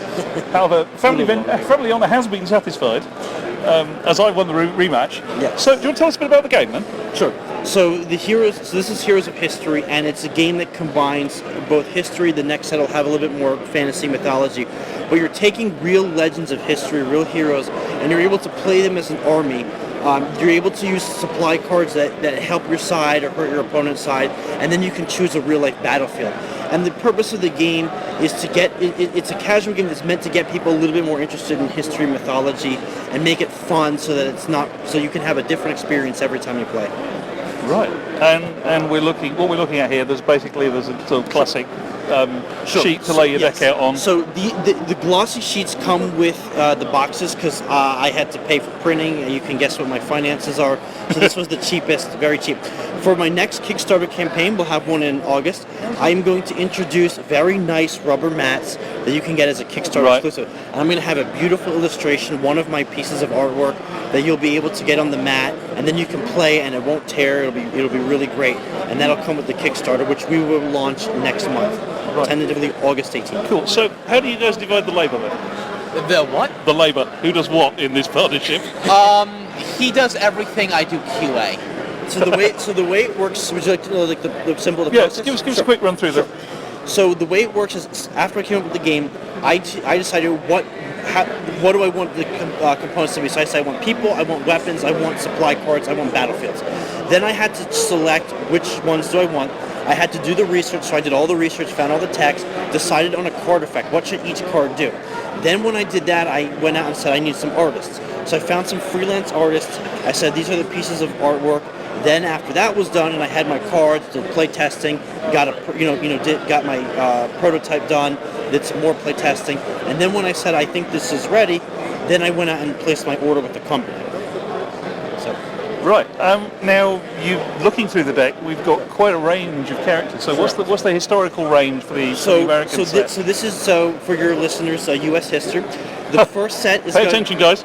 First set is going to be more. Well, if you ever want to learn your from the American point of view, you have the Revolutionary War and a little bit of the War of 1812. So both of them fought the British. Right. So you've got George Washington's the leader. And then you've got some other folks. The box has Caesar Rodney on it. He's the Midnight Rider. Right. Paul Revere is also like that. Then the other set is going to be more the Civil War and our Plains War. So you have the American Civil War, but also people who fought way out in the West, the Rocky Mountains. So you can either play Revolutionary War against Revolutionary, or you can combine the sets? The way it works, yes. So the decks, when we come packaged, they're pre-packaged, shrink-wrapped, ready to go. You pull them out, you play. If you want to, you can combine the decks. So you can have Washington and Lee on the same team. And then, you're encouraged to mix and match cards. You don't have to keep the decks the same. Right. When we have new sets, because it's an expandable game, which we want to make clear to people, you can play each one separately, or you can, if you bought the next set, you can then mix cards. So you could have the Greeks versus George Washington. But as I understand it, this isn't a CCG in the sense that you know what will be in your deck when you buy it. Correct. Yeah, we understand the name. No surprises. We have no randomized. Shame your listeners can't buy it. We have our stickers. We got rid of the word collectible. It is not collect. It says it on the set we have. It was our mistake. It is an expandable. You buy one set, you get all the cards. Right. So you can just buy one and that's it. You can buy a couple a year and that's it. So every time we set, if we do booster pack, $3 or $4 pack, and you get all the cards in that set. We're not going to keep taking people's money. Which leaves the obvious question, do we do a British set? So you want to do British history? I know a lady who'd buy some. Well, we definitely have considered World War I and World War II. Right. If we were to do British, probably more of medieval. Seems to be more popular. To get some of the kings. I used to study British War history. War of the Roses. War of the Roses. War of the Roses is popular. I studied British history. I read all the Terry Deary. We read all the horrible history of the book. We used to love this, so we read all the British history. One of our guests has been Kirsty Rogers, who runs the Royal Armouries Museum in Leeds, and they have a shop. And I suspect this is the kind of thing that if you produce a British history version, plant that in the shop and it would go. Absolutely. Yeah, we would definitely do it. In fact, if you do, I'll put you in touch with it. Yeah. Oh, definitely. We do intend to expand this game to cover a wide range of history. Well, if you've got a core mechanic that works, why not? Yes. Particularly if it teaches. Right. So with the new set, the game can play together. They're set up. The mechanics are set up to be played together. We have some new effects, but they're meant to be able that you don't have to. Oh, this set's no good anymore. You're not going to suddenly discover an Uber deck that beats everybody. If you get this one, this set is good for everyone. Right. And of course, the mixing and matching things. Eventually you could have Boudica versus Annie Oakley outside the Tower of London. because why not? You could choose that, and it makes it fun. So with the Greeks and the Norse, we're hoping to get folks more interested in that. The more historical purists of our listeners are probably killing it for doing it. Yeah, some of them will. But hell, it's fun. A lot of them actually. Well, the thing is, our target market is a more casual history. People who have some interest or maybe no interest, but I really want to get them into it. So the reason I did this was we're both history buffs. My brother and I would do all the American battlefield tours. Why do you think we just spent 2 weeks in Williamsburg? I went to the UK. I was actually in London many years ago. I did Duxford. We went to Tower of London. Also went to the London Dungeon, but that's a different experience. But we really love that stuff. So we want to get people more interested. I studied anthropology, world cultures in college as a minor. So I just want to get people interested because I know it's frustrating. Because history is cool. We're making history cool. We're actually making it epic. One of the things I've always said in history is about people. It is. And if there are, even if something like this just gets you into going, who's he? Yeah. So what? I mean, there's a few that turned up in my day. For example, who on earth was that? Your wife found Prince Esterbrook, who was the prince before the artist formerly known as Prince passed away. so you wouldn't have known about him, but he's a really cool guy, and so you play him and you go, I gave him a cannon, and all you're doing is just taking him and giving him a cannon and blowing away your opponent. But you have a chance to learn a little something. You go away and dive into Wikipedia. You go, who the hell was he? Yeah. Are you going to provide little potted biographies on the website or in the... Yes. So if you go to our website, bradensworld.com, we will have a PDF. Bradensworld.com, don't forget that, guys. But remember, it's 2 A's. It's spelled the Irish version, not the American version. You will have all the cards on the PDF, and you will be able to see all the cards on your computer, on your phone, blown up with all the effects, so you'll be able to read it very easily. Brilliant. Yeah, fantastic. Thanks ever so much, guys. Thank you so much for having me. Pleasure.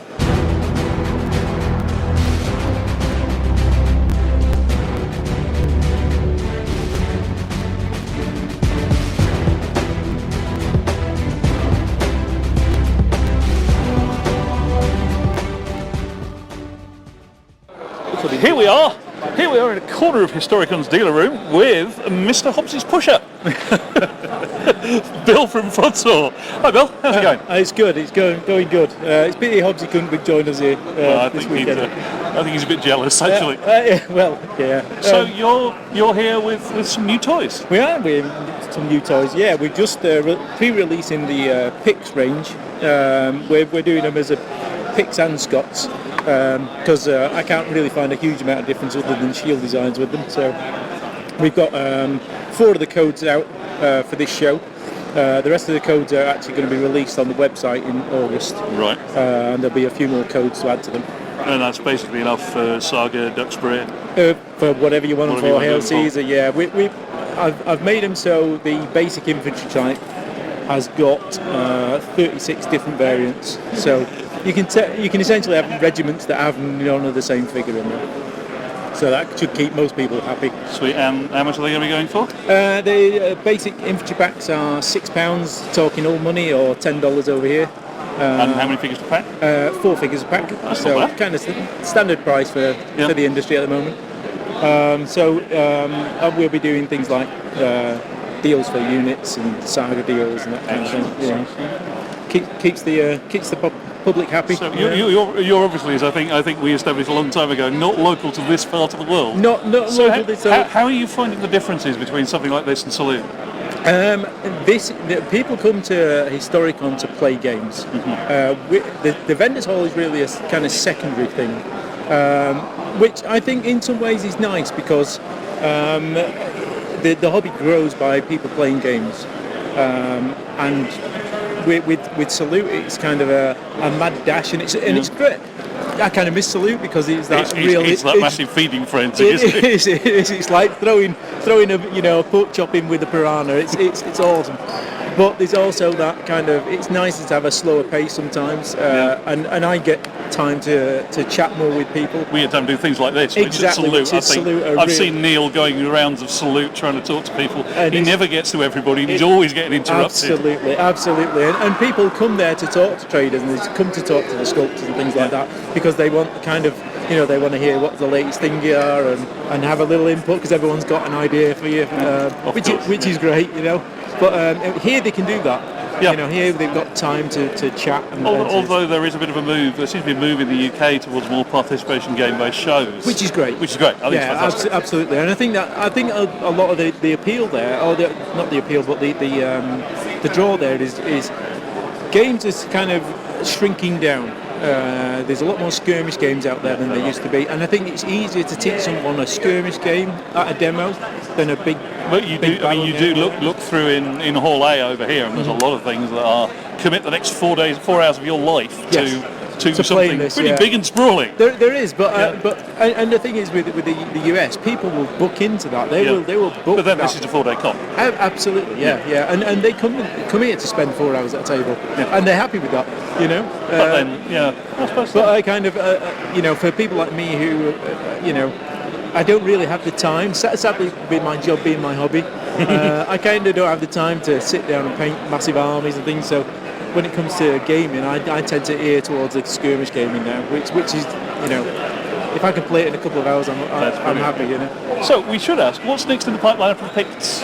Well, next in with the first release, we'll have all the basic warriors, and we'll have some half guard, and then I'm going to be doing the Pictish cavalry, and I'll be doing the Irish cavalry at the same time, because they're kind of similar. Nice. And the and war dogs for both factions as well. So chariots. I'm gonna wait for that because the picks that are made are more kind of dark age, so there's some speculation as to whether they are chariots, but I think probably a warlord and a chariot would probably be a good thing to have. If you're playing Dux Brit, then Rich allows for it. So exactly. Somebody's going to want one sooner or later. I know for a fact that someone will want one. So it's on the list, but it's down the list. And then anything after that, or are you just going to wait and see? The Welsh have been started, so I'm trying to get all the major. I'm looking forward to those actually. I quite fancy a Welsh army. I'm trying to get all the major British factions done. And then I'm kind of, hopefully I'll try and finish all that by January, and then I have no idea. I'm kind of like, there's a blank canvas after kind of, you know, January, February. Completing the Dark Ages. Yeah, so I don't know, maybe Vikings. You know, at some point I'll have to do Vikings. But I don't know, I might fancy a change, so who knows? Brilliant. Yeah. All right, well, it's lovely to talk to you. You too. And we will hopefully catch up with you at some time. Okay, say hello to Hobbsy. I will do. Cheers, mate.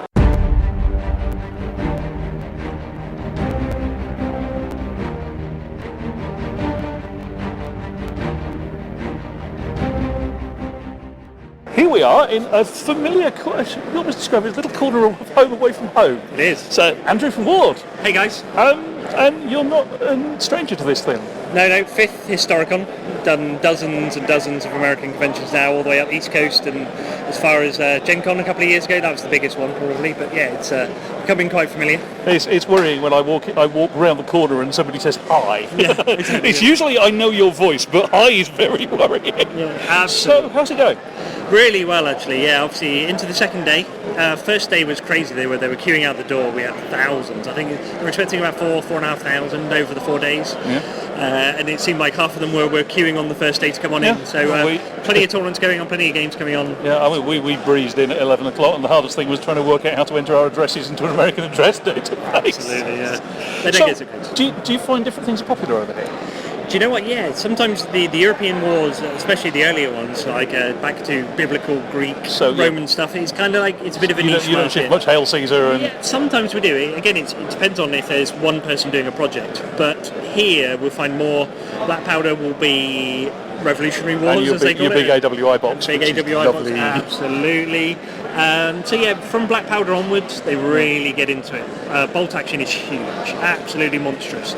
And obviously Antares and the sci-fi stuff is just exploding. That's going well. That's probably, as a percentage-wise, bigger in America than it is anywhere in the world. Really? Yeah, that's interesting. Yeah. Any idea why? They just love the sci-fi stuff over here. You know, Warhammer and 40k were pretty equal over in Europe, but over here, 40k was always bigger. Yeah. So I think it's more the home for things like the 15mm sci-fi brigade, isn't it? Yeah, that's right. That's right. But they seem to have really got the concept, run with it, taken the new scenarios. You know, people running demos all day, every day. The tournament is going well. So many people doing it. So yeah, very cool. Anything new? Lots of brand new stuff. Go on. We again Antares based. We have some heavier weapons and some transport drones for Concord. the Freeborn Skimmers, a few bits for bolt action. There's always new stuff. Fireflies, there's a Churchill troop. And Conflict 47 in the pipeline. Conflict 47, yeah. Whitaker, our sculptor, has come over from the studio showing off things that aren't going to be released for 3-6 months sometimes. Right. So that's coming out, later in the year? Yeah. Conflict 47 hopefully will be out by the end of August. So starter games and some of the original first mechs will be out then. And then obviously through the year we'll have a load more release. Brilliant. Awesome. Great. Well, it's lovely to run into you. Thank you, Mike. And we'll catch you at the next one, I'm sure, which might be somewhere on the right side of the Atlantic. Yeah, you never know.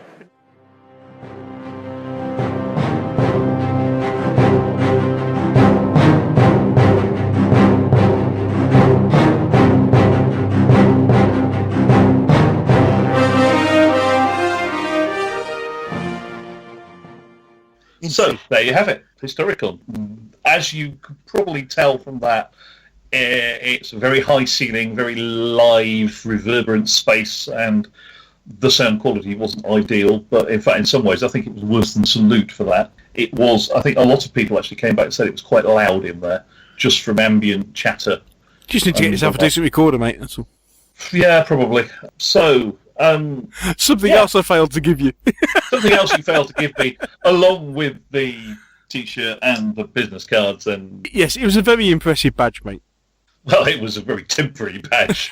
It did cause several people to say, "Oh, yeah, Meeples," which was nice. Speaking of which, shout out to regular listener Dean Clark. Oh, hello, Dean. Yeah, exactly. Who is now based somewhere over there, anyway. And made a point of catching up and saying hi, and a shout out to equally regular listener and correspondent Andrew Franker. Really sorry I couldn't catch up with him. He was not well, so he didn't make it into Historicon on the day I was in there, which was a bit of a crying shame, really. That's a shame. Because I would really have liked to have caught up with him. But next time! There will be a next time. Yeah. We will make sure that we catch up. I mean, we have discussed going back to Williamsburg, and I think I am allowed to go in Historicon week, so... if we do, then I'll make sure we meet up. If not, Andrew, salute. You know where it is. Yeah. And get well soon, Andrew. Indeed. Yeah, indeed. So, as you can tell from the interviews, it's a bit different. So lots of friends of the show. Joe from the Wargaming movie was quite surprised to see me. As was Byron Collins. I was going to say, especially when Joe's like, hang on a sec, I spoke to you in the UK like last week. Exactly. Yes. I have to confess, as I think I may have said earlier, I did shell out for some very nice late Roman cavalry off Bill at Footsore. I'd be most disappointed if you didn't support Bill, our friend of the show. I did resist the temptation for the picks, but I may not resist it for long. I should also note that I was most put out in that I have been carefully planning some stuff for another project. Is this another secret project? Yes, this is Secret Project C, I think. C. I'm sure he's making these up as he goes along. No, he's not. Trust me, if you check my blog, Secret Project C has been around for a while. And I did quite a bit of prep work for it the previous week. Figured out whose forces I wanted to use, and discovered that for a considerable period of time, I'd been labouring under the misapprehension they were an American company. Happened they're from Wigan, like. Oh. So I'll be catching them at another show later in the UK. Right, what that doesn't cover, though, is the gaming side of it. One of the massive differences is Historicon is very much pro-participation games. I know a lot of British conventions are moving towards this. I know Hereward is, Partisan is, Hammerhead is, etc., etc., etc.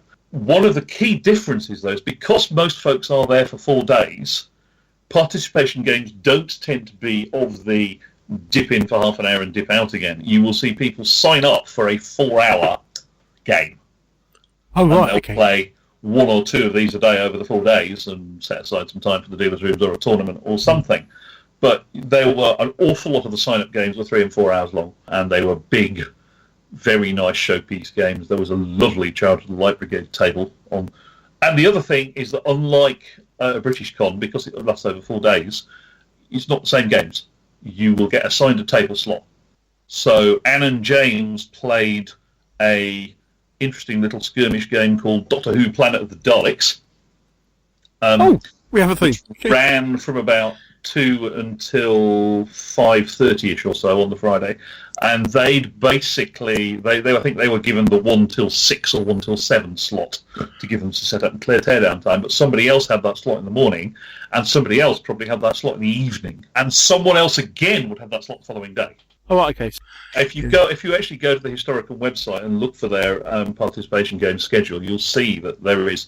I mean, it was some ridiculous number of pages of American 10x8 rather than A4, and it was a very wide range of things, very wide range of scales, included some lardy stuff, but all manner of systems, slight leaning towards things that you wouldn't see in the UK as much of, like ACW, and as Andrew Chesney mentioned in his interview, there's a lot less interest in some of the more British bits of things like pike and shot and black powder, so they're shifting.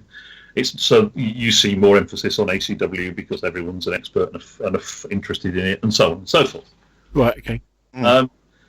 The Doctor Who game was great fun. The guys, I wish I could remember, and if I do, I'll place it in the show notes, who actually ran it, but they had the most massive collection of Black Tree and Crooked Dice Doctor Who miniatures. They basically, if it appeared in a Doctor Who TV show, as far as I can tell, they had it.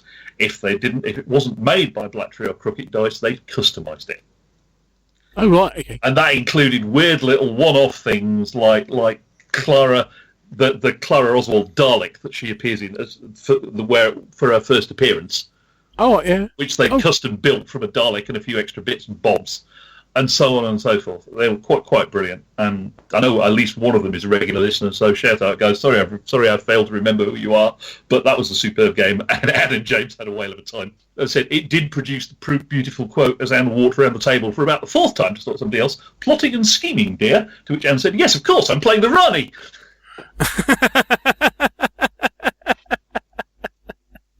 A good time was had by all, basically. Cool. But a very different experience from a typical UK game. UK convention. Yes and no. In some ways, I mean, it's still got a dealer's room, it's still got games. The way the games, because it's a multi-day convention, and as I understand it, things like the Legati's Guns of August show in Williamsburg are the same. It's a whole weekend.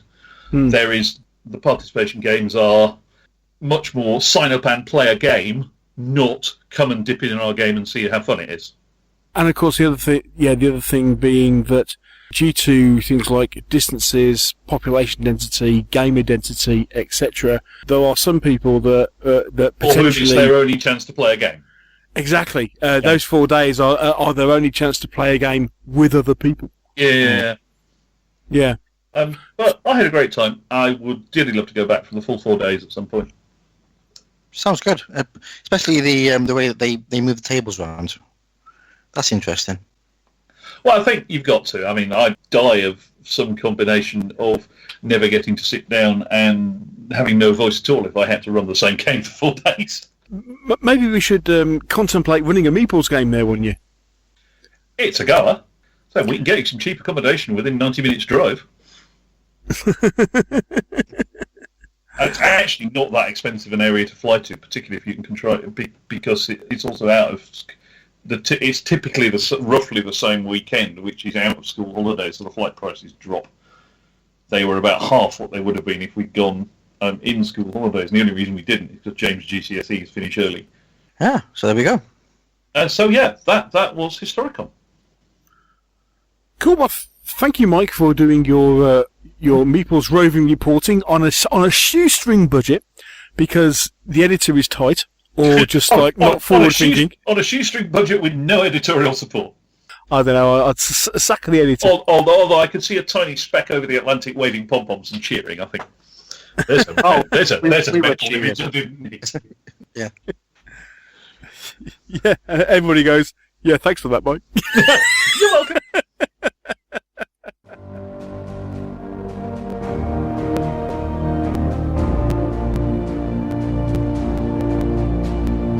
Sometimes we simply don't have time for one of our in-depth reviews.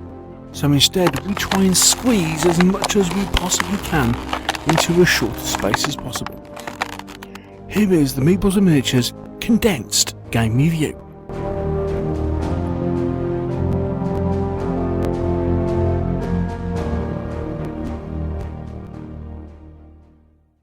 So, Mike, you had a great holiday away in that there America, and you went to Historicon and you got some great interviews.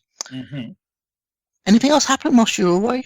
Yeah, actually, I did a quick bit of Googling because I thought it seems a bit dumb to be stuck in the same American city for 2 weeks and not find out if there are any local war games clubs.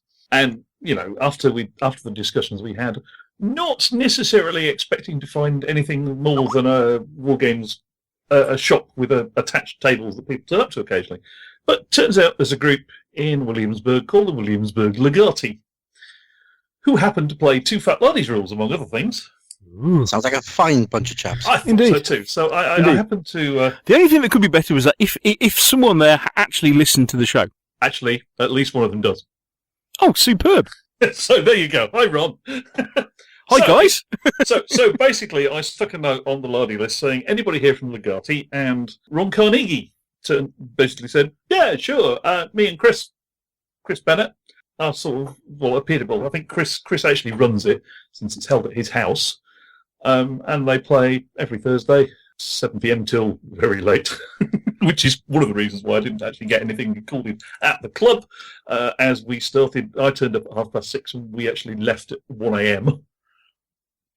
So this is at some guy's house? Yeah, it's a very nice house in the suburbs of Williamsburg with he's got a room that will hold what I think must have been something like a 10 by 5 table, that 8 by 5, 10 by 5 table that just rolls out the way when he's done. I should note that Chris also runs a war games company, of which more when you listen to my Historicon interviews, if you haven't yet, as you will discover, it's a ridiculously small world, of which more later. So yes. Also, it turns out, to my distinct amusement, that Ron also is George Washington in the Colony of Williamsburg historical reenactment displays that are running in the town all day, every day. So we got free admission to that. Thanks, Ron. I turned up on a day when they were playing Ultra Freedom. What? I never heard of it. No, I seem to be looking into games with very interesting sets of ACW rules for mass battles in 6 to 15 that really, really are quite nice. I mean, we had On to Richmond, which I mentioned in our review of the year last year. And Ultra Freedom is...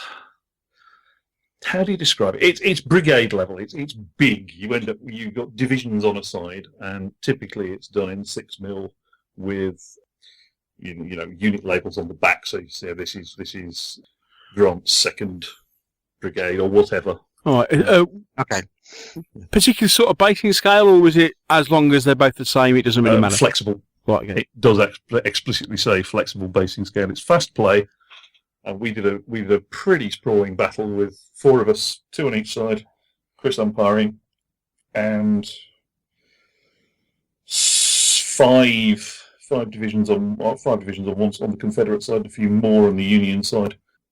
Quite a big sprawling thing, which worked out really, really well. But how long did it take you to play it? We started after the usual collection of pre-game nattering that seems to happen at all war games clubs, about 7:30, and I think Confederates hit their break point about 11:30. Which did include... Okay, so that's fast play-ish. Well, it probably could have been done faster. They were playtesting a couple of rules variants. There were a couple of bits of pauses for discussion, and chocolate brownies. Oh, okay. Chrissy's missus makes the most excellent chocolate brownies. But I think you could get a reasonable sized game in a club night with no problem at all. I suspect once you're used to the rules, it would be not at all difficult to get it in a club night without any problem at all. But because it sounds like you're playing on a big table. So you're playing on a big table. Chris had some. He's working on for the next Williamsburg show, which I think, if memory serves, is Guns of August, on some of those nice woods where basically you build a wood base and then a tree canopy that you can just lift off, which works really well in 6mm. Yes, funnily enough, we saw a lot of those at the weekend, but more of that later. A lot of those at Historicon as well. and fundamentally, he just uses game cloth, and he actually sprinkles sand for roads, a few small 6mm buildings, lots of snake rail fencing. Looks really effective. But the thing... Did you get pictures? I have a couple. I was having too much fun, to be perfectly honest, and they were still in the process of playtesting, and it's kind of not fair to show pictures of other people's unpainted figures. So not everything was painted. So, but I'm sure that come Guns of August it'll all be painted, and I'll get Chris to send over some pictures of what it looked like, because it was... I said I really, really like the system. It does what it's meant to, I think. It's not it's kind of like Black Powder in a lot of ways, in that your combat system essentially is dropping fatigue points on your units. When they run out of fatigue points, they flee the field. Right. Yeah. And as you stack up fatigue points, your dice rolls get minuses. Now, the interesting thing about that is that there's quite a clever mechanism where when you flee the field, you don't flee the field. Your general has the option as one of his actions to drop a rally point somewhere behind your army. And so it's like it's kind of the reverse of jump off point, if you like. If your units flee the field, they will end up at their general's rally point if he's dropped it. Got you. Yeah. If that's been captured for whatever reason, and the C&C has dropped a rally point further back, then they'll end up at that. And from there, you have a small chance, I think it's a 1 or 2 on a D6, something like that, to rally them back, and then they will take further part in the battle, or if you roll badly, they will bugger off completely. But it gives you a slight extra option for troops to rout and not flee the field completely. You also have a nice feature whereby if you move out of engagement distance, which is, I think, 10 inches, then you can take an action to rally all the fatigue off your units. So it does encourage playing with reserves. Oh, that's good. So you bring in your first line, you have a set of reserves. When your first line starts to take fatigue, you back it out, you swap in your reserves, you move your front rank back far enough to get its breath back, and you can go back in. So very, very fast play. It's a minimal dice combat system. I'm waffling slightly because it was a long night and I've completely blanked on what dice were being rolled. But what even the shape of them? Yes, but the thing I think we're playing on D60. But the thing that absolutely tickled me was the activation system. You know me. I am a sucker for activation systems, and Altar of Freedoms has a couple of bits of sheer brilliance. What? So, here's how it works. Your generals have points. So you'll say, for example, our C&C has 9 points. One of his juniors, who's a pretty aggressive leader, has 10. Now, you can allocate those points per division at the start of each. First off, you roll to see who has control of the clock. I'll explain the clock in a bit. And you may use points from your general to affect that roll. So if you really want control of the clock, you can waste some of those 9 points on a bonus to your D6 or your opposed D6 roll, say. And what happens now is that you allocate those points through your brigades. So if you've got 10 points and you've got 4 brigades, you might say allocate 4 priority points to the unit you really want to move, and then 2 to each of the other 3. And then when you move, you start and say, right, anybody got priority 6? No. Anybody got priority 5? No. Anybody got priority 4? Yes. And all the units of that priority move and fire simultaneously, except that the side that controls the clock goes first. Right. Okay. So you've got an interesting trade-off. You can give yourself a bonus to improve the chance of you going first, but that reduces potentially the number of points you have to allocate to things you want to move. That's quite clever. It gets cleverer, right? Because there is a clock. It isn't just control the clock. Isn't just about who goes first. It starts out as for the size of scenario we were doing. It was a D12.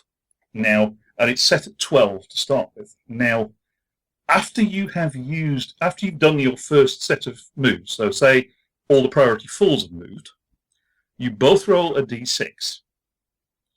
And the side that controls the clock gets to choose which of the 2 rolls gets subtracted from the D12. When that D12 reaches 0, nothing else moves. Oh right, so it's not. So it's not a proper clock. It's like Lardistel Friction waiting for the Tiffin card. Yeah. Except that the side that controls the clock can, to a degree, govern whether it comes down in widdly small increments. So basically, say all the priority 5s move, you roll off, you decrement the clock. All the priority 4 moves, you roll off, you decrement the clock. And at some point, the clock will hit 0. And if you're the side with control of the clock, you can, and somebody's rolling 6s, you can take that clock down in 2 or 3 things, and only the top priority units will have moved. And because you're allocating priorities to each group, you can say, look, I really need to move that cavalry division and those 2 lots of infantry, so I'm going to blow loads of points on making sure those move early, and I'm going to cross my fingers and hope that I get lots of big rolls for knocking the clock down, so not much else moves. Right, okay. It's really clever. Yeah, it is. Yeah, that's quite subtle. It's quite subtle. And obviously, I'm used to this kind of system because Tim, who I was playing with on the Confederate side, said he hadn't realised until about 2 turns in that what I was saying about, look, let's use the 6 and bring the clock right down so that they don't get their bitty moves at the end. And it finally clicked to him that this was actually a useful thing to do. Yes, everything that is like is the 2s and the 1s. Yeah, may not move. Now, the interesting thing is because of the nature of the fight, we had 4 or 5 Confederate divisions. The Union had 7 or 8, but some of them were coming up in reserve. And because we were burning the clock down as fast as we could, quite often their reserves didn't get to move. Yeah. And it's interestingly subtle and very cunning. Yeah, so you end up in a situation where one side is frantically trying to stay in there, kind of going, "Where's our reinforcements?" Yeah, exactly so. But yes, really clever. And the other thing, just the core firing and melee and everything mechanics. It's nothing complicated. I mean, there are only so many ways of designing a combat system for unit versus unit. Yes.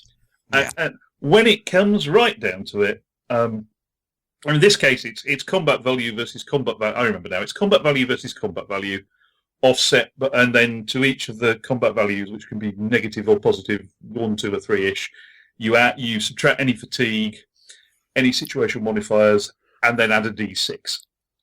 And the difference between the results governs what happens in terms of who takes fatigue, falls back, etc., etc., etc.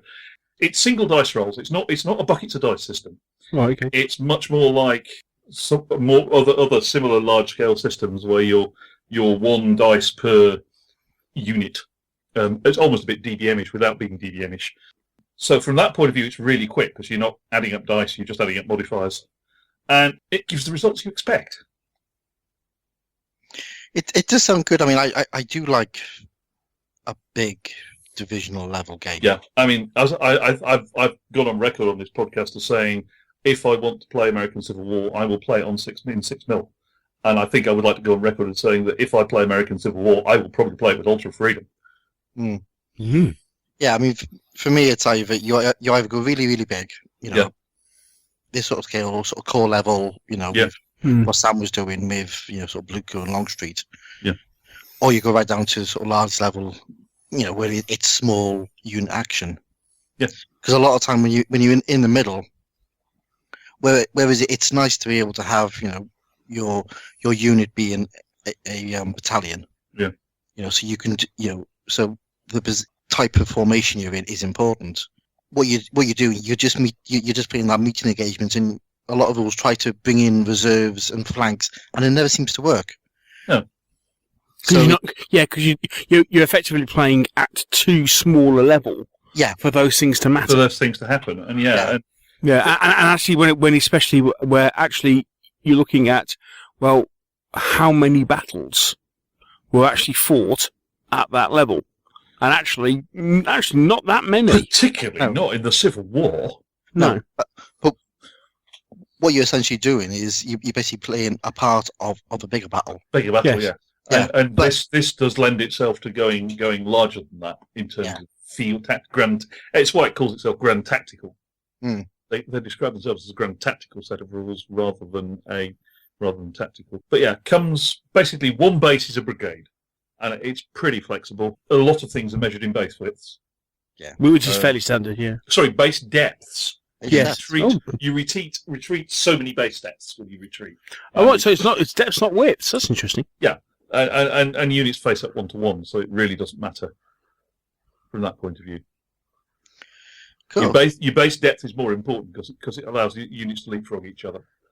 It's just much because typically quite often you'll find we had a big dust up in the middle of the battle where we were fighting in 2 ranks, and effectively reserves were just leapfrogging in every time the right division activated, and it worked really well.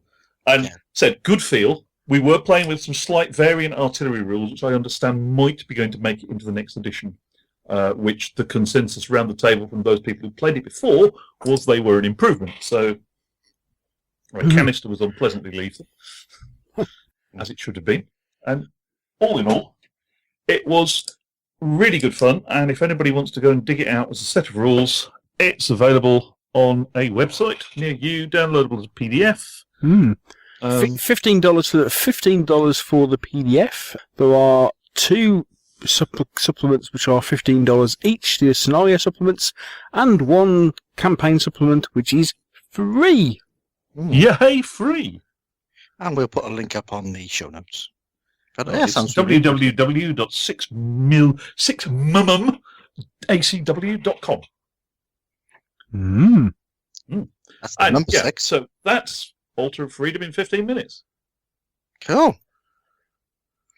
I like these little micro reviews. We should do more of them. Oh, you're right. We should. Yes. Indeed. Sorry, I got distracted. I was just looking at their terrain page, which is very nice. Has lots of woods, which I seem to recognise from playing 6mm at the weekend. 2 or 3 people are now doing that sort of thing. Step-by-step tutorial for building the Gettysburg 8x5 megaboard. Indeed. Oh look, an advert for Bacchus. There's a thing. Yeah. I mean, it has to be said.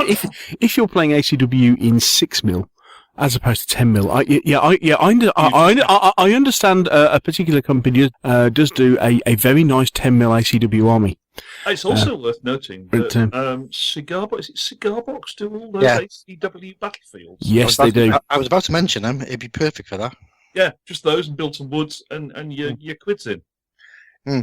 Yes, very much so. I've just remembered the other interesting thing that completely slipped my mind, despite spending the whole evening looking at it.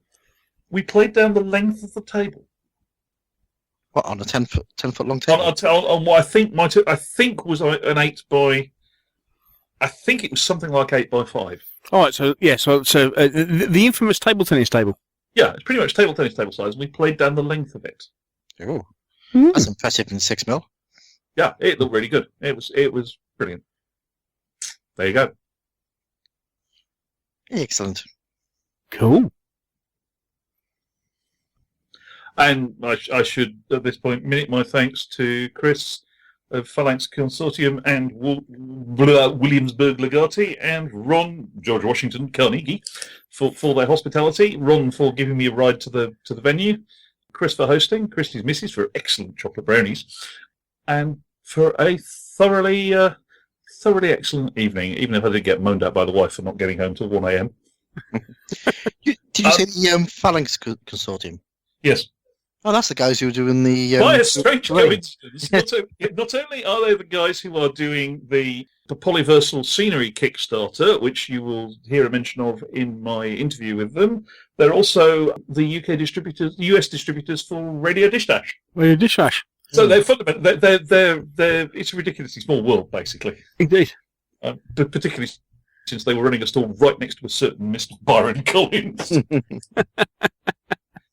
more of that later. I think. Thank you ever so much, guys. It's Monday nights in Peterborough if you're ever in the UK, or failing that, any night at Firestorm. Yeah. Or Thursdays down Dave Loves. I'm sure other nights are available for special guests.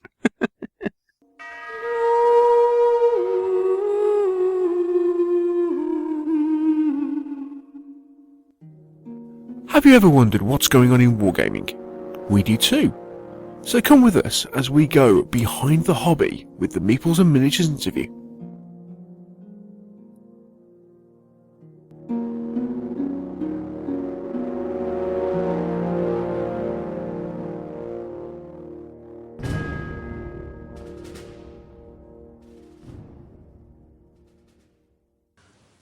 We're very pleased to welcome back to the Meeples and Miniatures podcast, Neil Fawcett from Spartan Games. Hello, Neil. You alright? You good? Yeah, thanks. How are you doing? You alright? Yeah, I'm surprised you got me back after the last time. Yeah, but the last time we had you back on the show, as opposed to just kind of interviewing you at like Salute and stuff, it was about this time last year, wasn't it? I think we last spoke to you. Salute was fun actually. I think by the time you got to me, I was knackered. What's that mean? That despite the fact that you were still the longest interview of the day, you weren't quite as talkative as you normally were? Well, I never shut up at the best of times, but that was quite funny. But the last one was Derek. Actually, he was on his knees. Bless him. He actually had. I'm pretty sure he had pneumonia. He was really ill. So how he got through Salute, I have absolutely no idea. But anyway, fortunately, we didn't kill him, so that's a good thing. But yes, there you have it. Put it this way, you weren't my strangest interview of the day. Oh, right, okay. We can soon change that. You know what? I have absolutely no doubt about that. Come on, let's move on, because these poor people who listen to our podcast will be bored senseless by me talking nonsense. So come on, let's get it over and done with. Yep. They usually have us talking nonsense. There's not great of a difference. Well, but that's what you do, though. That's your thing, You happy war gamers get together, have a chat. It's good fun. Yeah. But then some boring sod from Spartan Games arrives, Come on.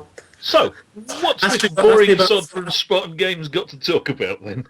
Well, we all know. I know what you want to talk about. You can't hide it. You want to talk about Halo. You've rumbled us again. No. You've got the breaking strain of a Kit Kat, Neil.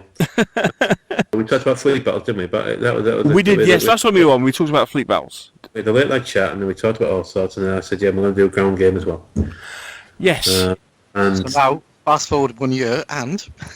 I said we'd have it here in a year, and we have. I mean, it's been a brutal agenda. It's been a good agenda, but it's been pretty brutal, because one of the, when we first started 3x3, it was hugely exciting, and I think I said to you last year that when I kept picking myself up off the floor, that was actually building Halo, which was cool. You suddenly step back and you take a look at what you're doing, and then you realise what the big picture is, and then we got guys there at 3x3. They're probably they're war gamers. They're big fans of wargaming and rolling dice, and then for them to help us build the game was fantastic. And I think the ground game, right back then when we were building spaceships, we were looking at everything that was going to be the ground game there, and then so this has been almost a kind of an oddly in parallel project, but with a big focus on fleet battles, and kind of making sure that we could get the ground game right. But of course, whereas the spaceship game is very much set at Reach, the ground game starts at Reach,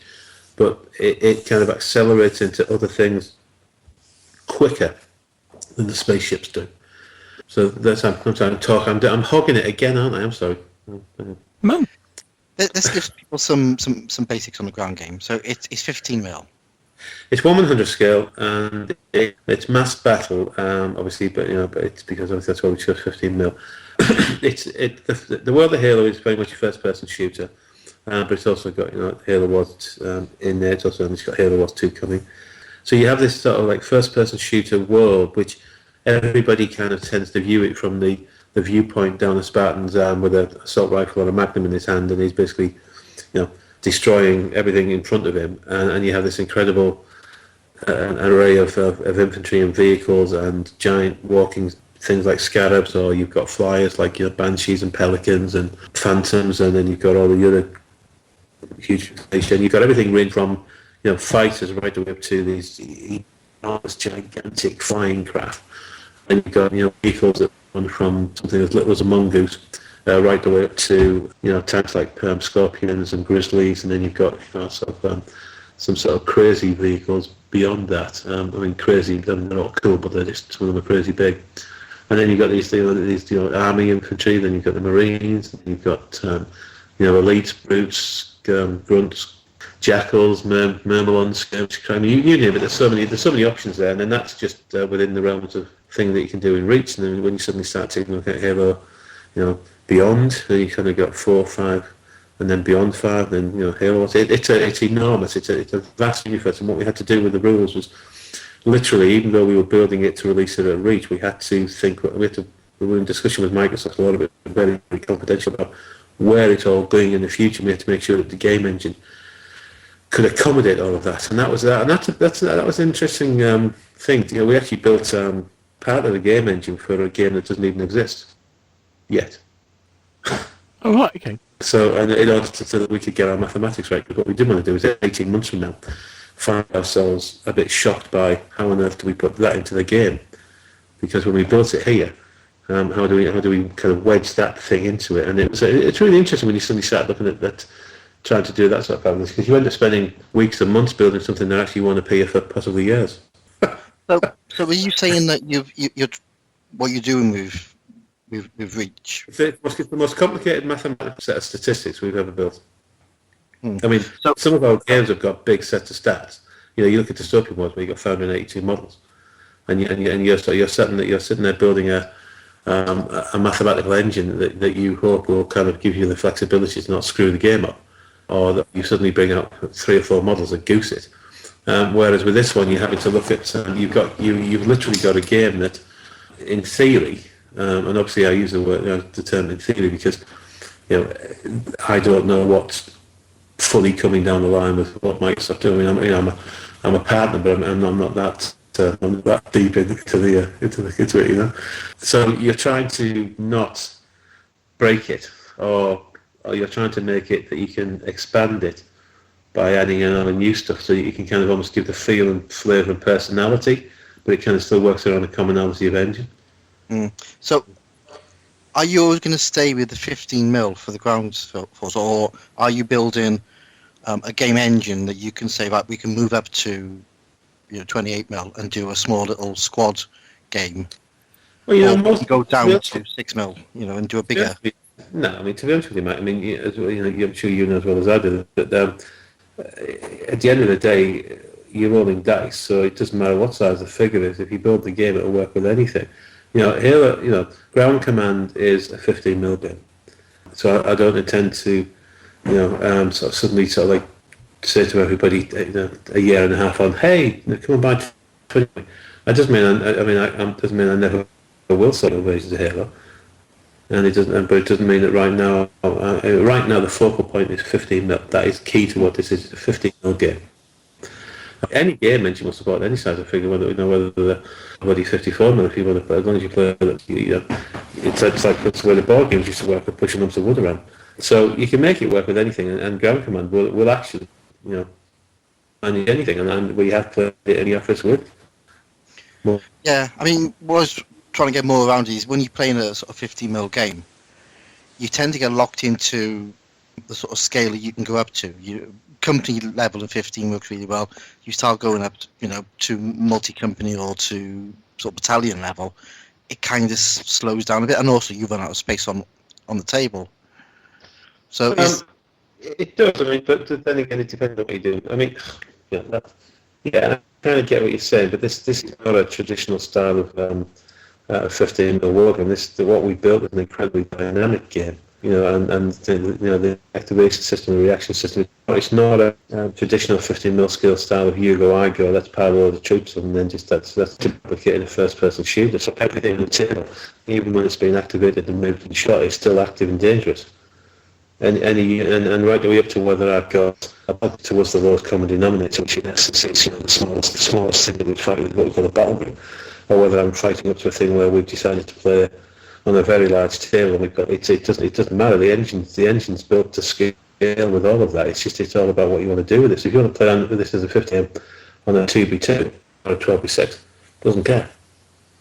The dynamics of the engine will just flow it right the way through. So if you want to take 6 units of infantry and characters and tanks, or you want to take 36, doesn't care. So, tell us more about this system then. Okay. Well, obviously, we had to build it so it could sort of like cut across 2 user groups. So basically, you've got war gamers and fans of Halo. So there's still very much a premise at the core of it that we keep it simple and fluid, and that we don't try and overcomplicate it for people. So that was one of the basic premises, that we had to do that, and it had to be very much very clean cut and not layers and layers of tables and not massive levels of complexity. The beauty of keeping the core engine fast and fluid is it means you can do kind of what we think is neat stuff on top of that. So that's kind of one of the building blocks. The second one is that we had to embrace the first-person shooters. So we had to make sure that it was dynamic at all times. So even though there is a kind of a you go, I go concept of I activate a unit, you do, the reality is that we have a basis, a crux of it, with Derek Sinclair and I, we call basically pervasive overwatch. So the reality is that every single unit is constantly on overwatch to react to anything and everything that's going around it. Whether it's a unit that's already on the table and it's activated, or whether it's a brand new unit, or indeed the unit that is there in itself has been activated, and that is incredibly key to it. Well, so it doesn't matter if a unit has already been activated; it's still effectively on Overwatch. Correct. Oh, that's something new. That's something new and different. It will react it and can react to everything around it, but there are limitations and weaknesses and kind of risks involved with that sort of thing, because you are directly affecting its ability to do things.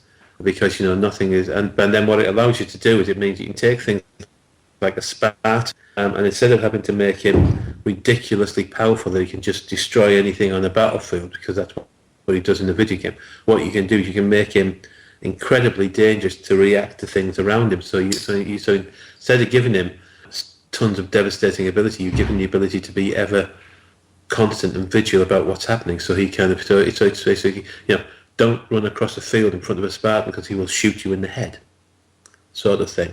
Yes. And it's as simple as that. And because there is a varying degree of lethality in the game, from grunts that just run around with their arms in the air, kind of like going kind of well, I'm not going to make the grunt noise because that sounds like he's more of a prat.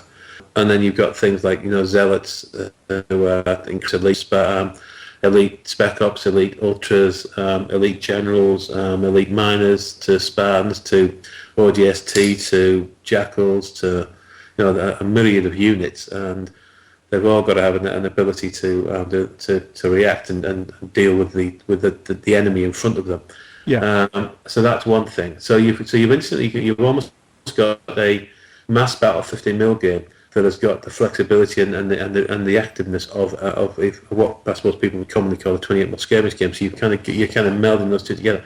The other thing is it has to be combined arms, so it has to deal with everything from tanks to big tanks to flyers. And flyers is another linchpin of the game. Whenever you play Halo, there is lots and lots of flyers. So the rules themselves, another cornerstone of them, is their ability to support air missions, and for those air missions to be interactive with all of those units, to do things like combat drops, to do things like reinforcements, to do things like combat air assaults, to do things like ground attack, to fly cap.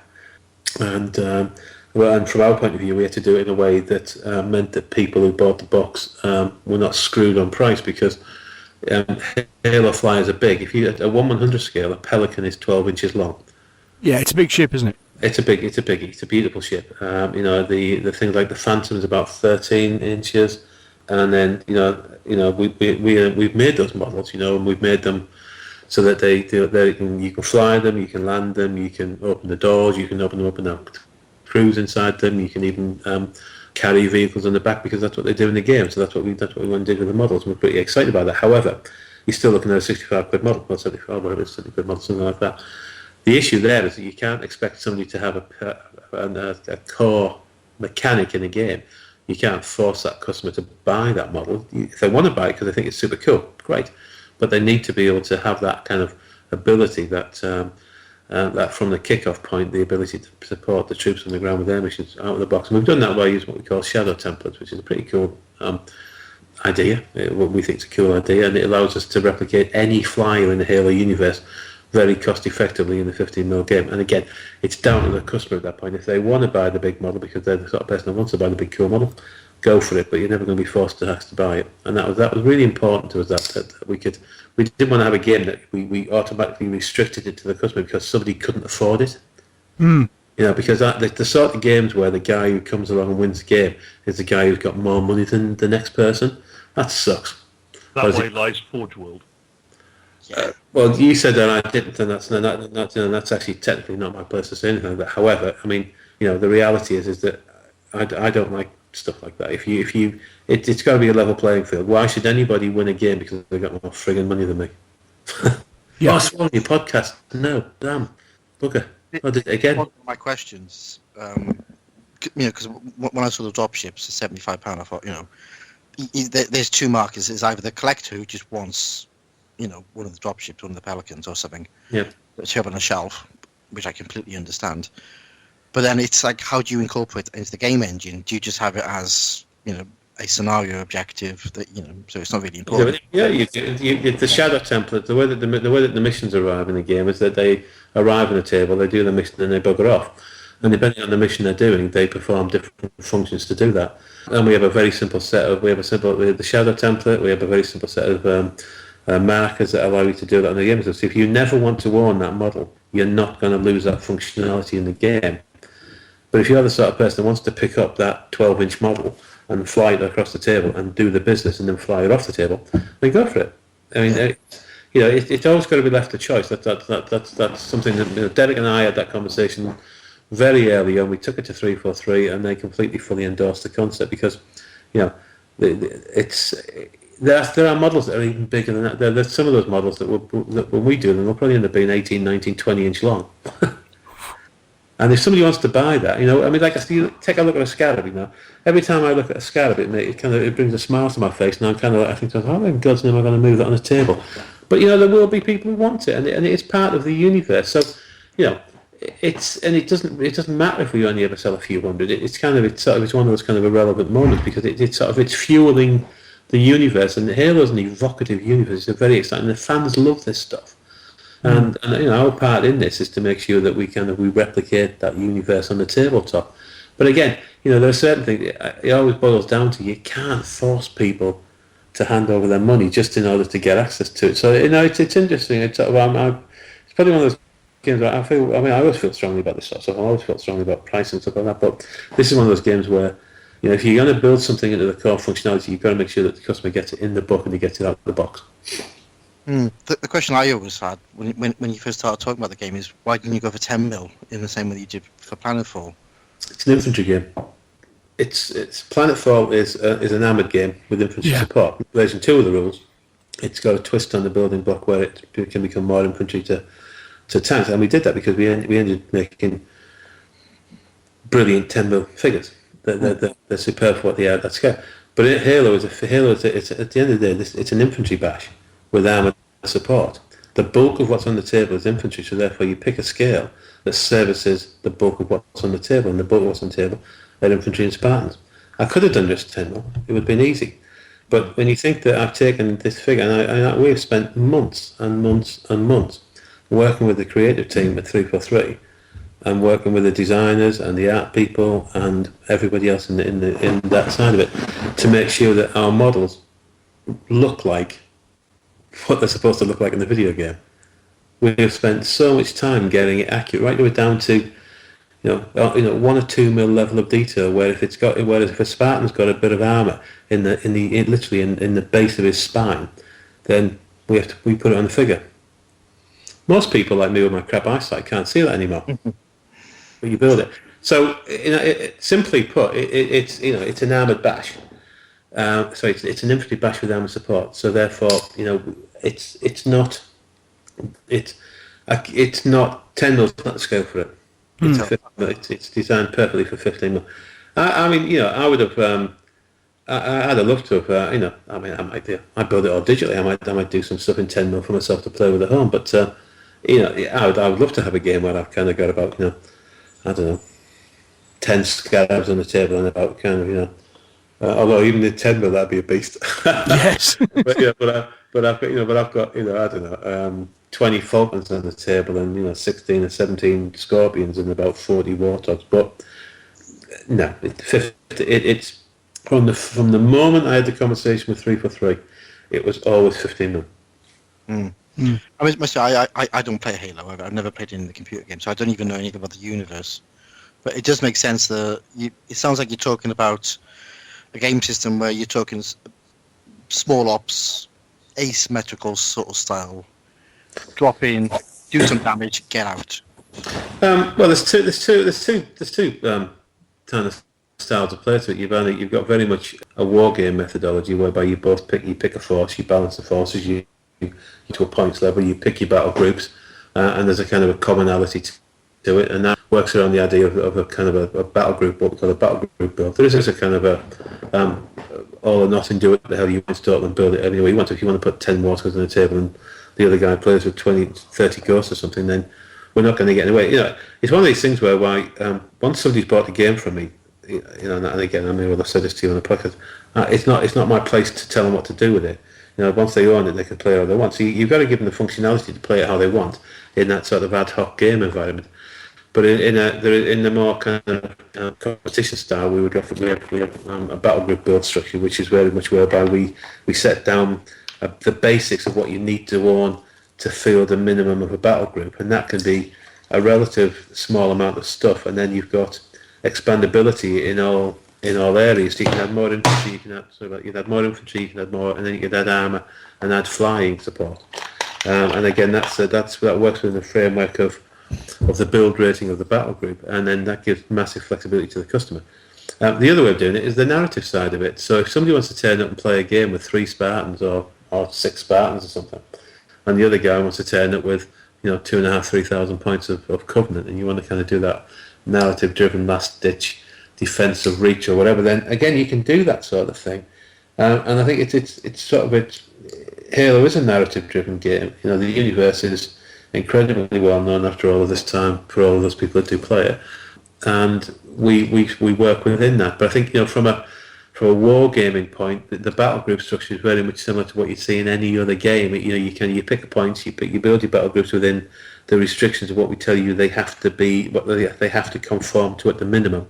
But then within that, you then kind of give that metagaming idea that you let people have got flexibility to expand on that. So if a battle group's 3,000 points, we may dictate to you what 600 points that is, as an example, or possibly less, and then the rest of those 2,000 points or whatever it is, then you leave it to the player to add. And for those people who like playing with lots of infantry, sure, build up money with it in terms of the number of miniatures, then you just you expand out on a build rating point, and then you add the armour. But yeah, it's the missions are all very much the usual sort of stuff: King of the Hill, obliteration, assassination, take and hold, that style of thing in the book. Yeah. And again, but you can do that sort of the whole kind of traditional kind of almost World War II style thing where you've kind of got a rolling assault and I've got to go and capture that building or hold the bridge or wait for reinforcements, something like that. Yeah, all of that there. It's no different to any other stylization of kind of historical game like that. You can do that, but it all sits within the boundaries of what Halo presents, which is lovely. As far as what you're developing, as far like the initial box set and what we're looking at as far as game size, you'll be talking a lot about battle groups and points values for that. So how do you envisage the standard size of game being? And especially when we start talking about things like model count and that sort of stuff. I think most people play it on a 6x4. The actual starter set's designed to play on a 3x3. It plays nicely in a 4x4, but it plays very well in a 3x3. Right. You've got 2 baseline battle groups in the box. You've got, if you take the UNSC, you've got infantry, you've got a fire support unit, you've got warthogs, you've got a Spartan, and you've got a command set. Covenant have got ghosts, hunters, grunts, and some elites to lead them. So what you've got there is a kind of a basic foundation block, and then from there, both of those forces can expand in any direction you want. So that'll play nicely on a 3x3. It'll get a good game. It'll be over and done with pretty quickly, sub 1 hour for that, easily. And because the kind of reaction fire system in the game, that the ability of the pervasive overload, that makes it fairly brutal. So what it does, it allows people to keep it tight to a game like that, and then play it quickly, and then play it again, sort of thing. Right. Or just expand it out. So you can take that box set, and then you can just add some tanks, some more. The release schedule is done in it's set into 3 stages. So the first set of releases are about expanding your infantry. So it's about giving more of the kind of the feet on the kind of the infantry, the grunts, that sort of stuff. Then it'll be we'll roll out the more armour to people, so the tanks and things. So the idea being is that people can grow their knowledge set and their kind of confidence with the game with the infantry, with a little bit of armoured support. By armour I mean things like warthogs and ghosts, which are kind of they're more of the fast shooting armoured stuff. Then they can add the bigger stuff like scorpions and wraiths, and then I'll move on to them. We'll release aerial. Aerial split into 2 sections in the game. You've got air missions, which are the things that pelicans and phantoms do, and they're the models that are very optional. If you want to do those air missions, you don't actually have to warn the big models. You just use the template, and then you've got access to their engine. Then the other flyers are what we call hover flyers, so they're things like the Falcon and the Banshee and other ones down the line. And those ones, they're persistent on the tabletop, so they act like any other unit. So when it comes to your activation, if you don't want to activate a tank, you can activate, if you're the UNSC, you activate your Falcon, and the Falcon can engage ground and engage other air mission flyers. So it's sort of the air support kind of splits into 2 in the game, and that's actually pretty cool because it allows you to have that sort of like fast acting, nasty little units. We've been really careful with the air stuff to not overpower it, because some games in the past have kind of been a little bit too overpowered on aircraft. So because flies in Halo are pretty powerful, we worked really hard to make sure that we didn't sort of screw the pooch on that one. Yeah. Again, you can rapidly expand your army in any direction. So if you want to take it from a 3v3 to a 6v4, it won't take very long to get to that. So I mean, I kind of commonly play with, I guess at the moment I've been playing at home with my boy around about the kind of 3,000 points mark. So if you think that with an air mission supply, for the start set is about 1250 points each. Actually, it's exactly 1250 points each, but that's because you've got air support built into that as well. So that's probably about 3 times the starter set is what we've been playing, and we're probably getting Daniel and I are probably getting through that in about an hour and a half. And you met my lad. He's not the most well-rounded of war gamers. He just likes rolling dice and having fun. So he's not a competitive war game. He just likes to enjoy it. So we've been getting that over and done in about an hour and a half. But we've been using a 6x4 table at home. So to give a bit of perspective, how many points are in the starter box? They're 1250 each, but 250 points per player, and that one is their missions. So the start set's about 1,000 points of units on the table, and then you've got 250 points each of air support. So that's a kind of and that gives you access to your pelicans. But that gives what's actually in the box then? What do I get for my however much? Well, you get 2 battle groups. You get a Covenant battle group, which has got the Covenant is built around elites, Covenant, grunts, elite miners, a zealot, ghosts, hunters. The hunters are nasty. Then they come with, and then there's Covenant scenery that go with that. Actually, there's generic scenery for Reach. It's more UNSC than it's Covenant because it's all fighting on Reach. The UNSC get warthogs, infantry support, infantry command, and there's 3 Spartans in there. The Spartans are in there because there's a game in the video game you use supply drops to change weapons. So the Spartans always start a game with an assault rifle, but if they can get to one of the supply drops, they can change out to any weapon. So what we do is we give you the Spartan figure with an assault rifle, a rocket launcher, and a Spartan laser. And the idea being is you can go and pick up the right weapon for the right job depending on what's stood in front of you. So if you're a Spartan laser and you point it at a tank and the tank goes away, sort of thing. Yeah. Well, it tries to go away. Or if you roll dice like I roll dice, it doesn't go away. And then you've got the rule book, you've got the scenery, you've got all the statistic cards for everything, you've got the usual dice, you've got 2 pre-coloured UNSC bunkers in there, which are built from acrylic and laminated card. which gives them kind of an easy set of objectives for people to go and attack. Are they built in a similar sort of way to what you did with the Planetfall buildings? Yeah, if you imagine those on steroids. Oh, okay. And the acrylic is pre-colored. They're done with Halo artwork, so they very much look like they belong in the Halo universe. What else you got in there? Reference sheets, that sort of stuff. So it's kind of a standardised 2-player set. It's everything but a tape measure. I looked at tape measures, but most of them found my crap. So I thought I'd let people just use their own tape measures, Is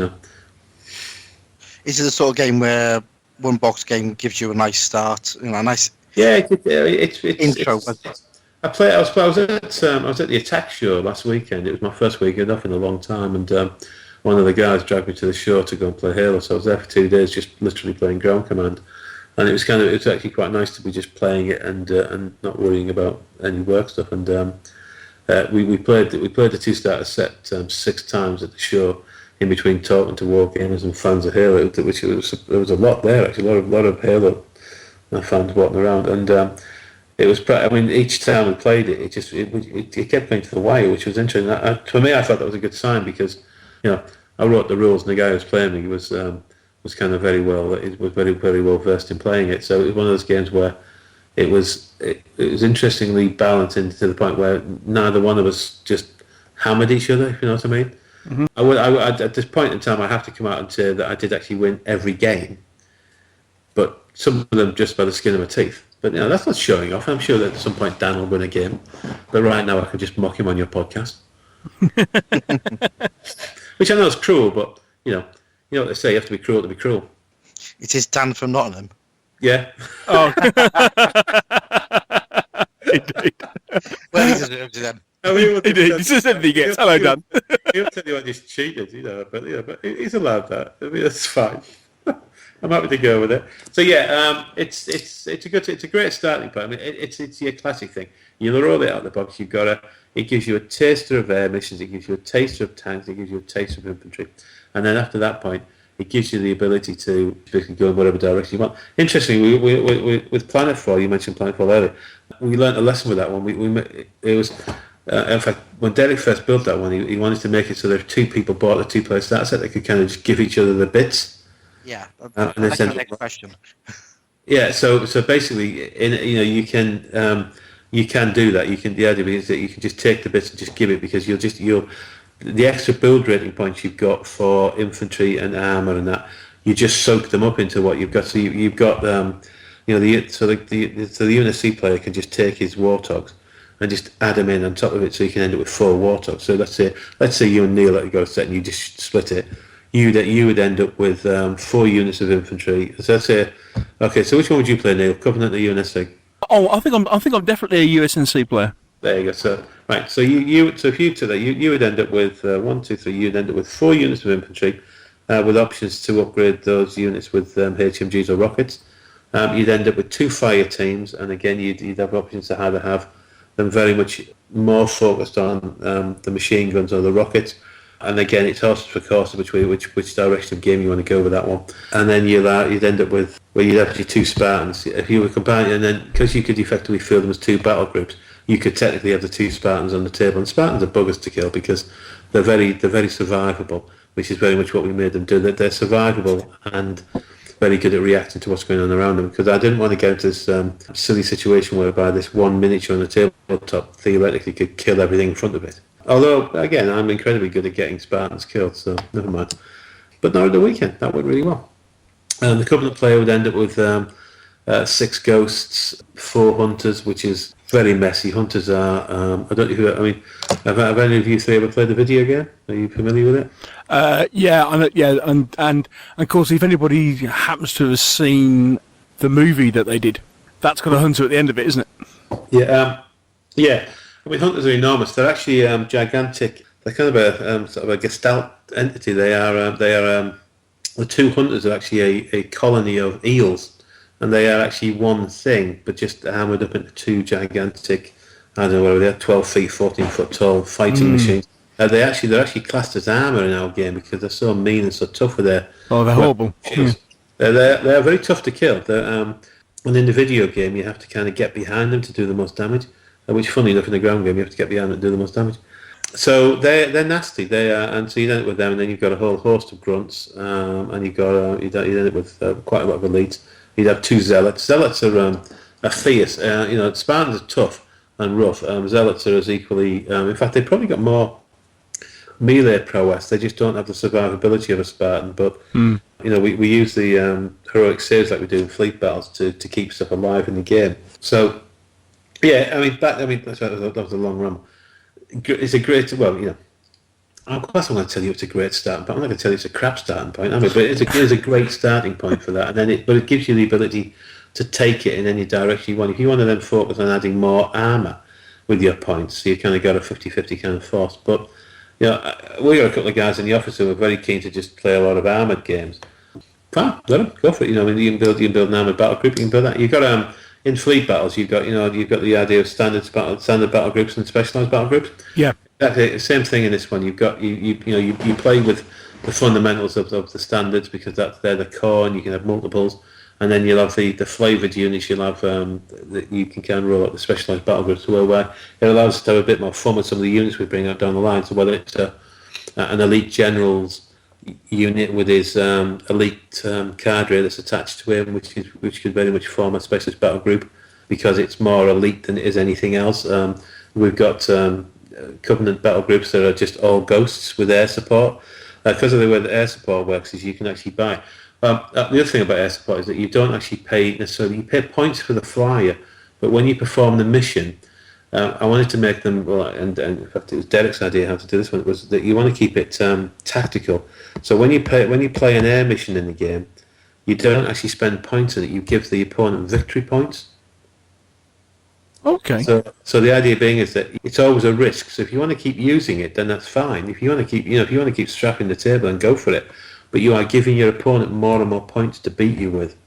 So it's one of those things where almost when you're winning in the game and you've kind of got a tactical ownership of the gaming table, then it's pretty cool to start bringing those missions on because it's actually okay to give those victory points away because you've already earned them. Because you're winning. It's kind of almost like a balancing act with the way that the flyers interact with the way that the air missions interact with the game. And we're pretty pleased with that. We think it works incredibly well. The other flyers you buy as a point and they become like units, but the missions are interesting because one of them is a reinforcement one. So if I've sent my unit forward and I've absolutely been panned by the opponent, I could pay the points to reinforce it, and you kind of take it from the dead pile.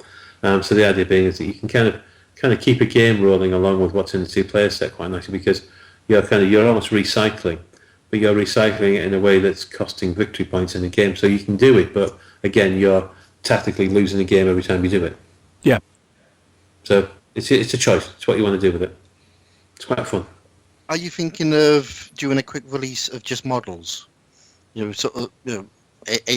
single pack which contains one of the factions from the starter box that you can just buy as a modular thing. Similar to what you did with. You mean like a UNSC force or a Covenant force? Yeah. I mean, in the first release after the two-player box, it's very much about supporting the two-player box with those people that have invested in it. Yeah. So it's basically it's things like buy. So I think like I'm just going to bring up the document now so I can sort of run through it. I mean, Wave 2 is very much. Here we go. It's very much dissecting the two-player set and letting you add more. So it's things like there's a grunt levy box. The grunt units are called levies in the game. So you kind of there's a grunt levy box which is very much all of the expanded. You can build a nice force of grunts with it, and then again the same with the UNSC riflemen. So these aren't the Marines from Reach. These are from Hiller. These are very much the riflemen. Looking at the timeline of where the game sits, they're army, not Marines. There's a hunter's box, a warthog box. The warthog box comes with all the weapon options. You got 3 weapon options with that. You got chain guns, rockets, and Gauss guns. And again, it'll be up to the players. They're designed so that people can magnetise them quite easily as well. So they'll be able to magnetise the weapons pretty simply. Oh, cool. And the ghosts are grunt ghosts. There are elite ghosts coming down the line, but with the riders in the back of these ones are the grunt ones.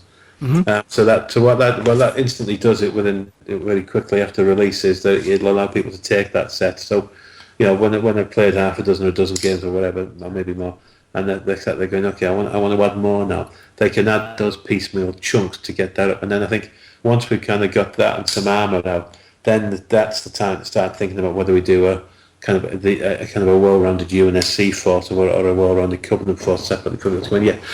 It's again, 2-player boxes are not everybody's cup of tea. They're very popular with sales partners. Our distributors love them because it's a very good way for shops to get into stocking it and getting a customer base building up. That's another long-winded answer to say that it's something that we're looking at. We haven't got it in the release schedule up to October yet, but it could be something we have up by Christmas.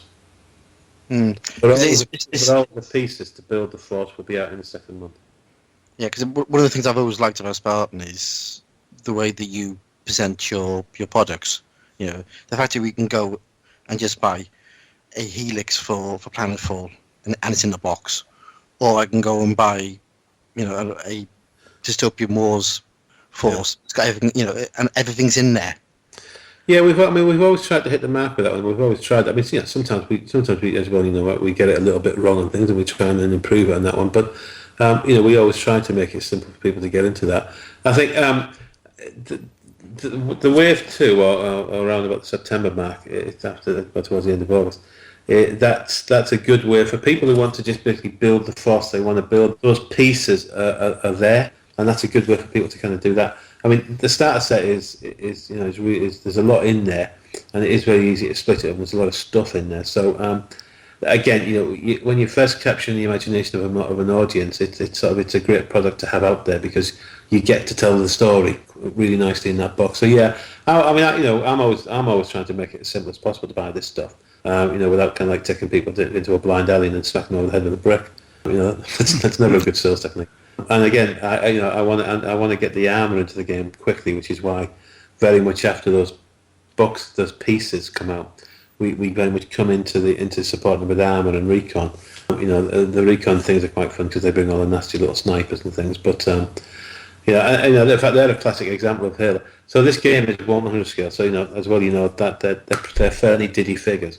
When we built the Rifleman and we built the recon boxes, one of the guys at Microsoft said, because you realise that the recon troops use DMR rifles, and that's a rifle in Halo. And I was like, yeah, okay. And they said, well, we want to make sure that yours have got, they're not just the Rifleman with the assault rifles, they've got to be the DMR assault rifles. I'm like, yeah, okay.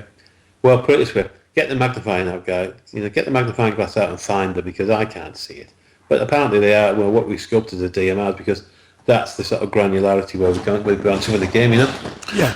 You know, to try and get it, and it's important to be respectful to the IP like that, and it's also good for the customers because I'm damn sure that I'd turn up at the show and there'd be pretty much a Halo fan turns up and tells me I put the wrong rifle on something somewhere. It's going to happen, I know that, and then I'll get told off. I get a slap on the wrist. Go and fix that rifle. It's not a DMR. Nah, actually, before Microsoft listens to this podcast, it is a DMR. Okay, so you're saying once we've got the infantry out, then we'll come out with tanks. The rolling schedule is basically infantry. Then you've got the tanks, and you've got lots and lots of scenery boxes. It's a very pretty, attractive world, the Halo universe, and Reach is great. So we've got all sorts of stuff coming out, ranging from barricades to walls to communications towers to crates, boxes, effectively what are like mini generators, and then right the way up to watchtowers. They've got anti-grav watchtowers, and they're fun to make stand in the air. Those ones, right the way up to some of the bigger terrain, and then things like the crazy stuff like the Covenant stealth pylon. I think I sent you a picture of that one now. Yes. It's the pylon, and then obviously we've got a variety of kind of large models to generate as well from the universe, like things like the Pelican and Phantom. I mean, right now we haven't shown many pictures of those guys yet, but in the next 7 to 10 days, you're going to see a whole load of stuff about what we've done with that and how we're handling things like carrying vehicles and like with. In fact, I got a picture through from one of my guys today, which was a Phantom with the doors open. It was full of grunts, and he'd entitled it "Grunt Disco." And when I was looking at it, they actually looked like they were dancing inside the spaceship. It's kind of weird. After the tanks, then we got tanks and scenery. Then we got stuff like the one that everybody in the UNSC is waiting for, the ODSTs, the orbital drop pod insertion troops, or the orbital drop ODST, I can never remember what they're called. But they're the guys that come in and drop pods. And then we got a Covenant box that's effectively elite ultras coming in drop pods. And then we got stuff like shade turrets and wolf turrets coming up. Because the reaction system is quite an interesting one, because when we built it, we were thinking about all sorts of areas that you could fight the game, whether you're fighting on the ground, or whether you're fighting in a cityscape, or whether you're fighting inside the bowels of a spaceship, or inside some sort of gigantic military complex. Yeah. And the react system was built so that we could kind of capture that 28mm skirmish feel into a kind of non-record keeping system. That's a big part of it. That there had to be no record keeping with the reaction system, because that would have really trolled up. It would have done it to death. I think if there'd been record keeping on it, it would have been grim.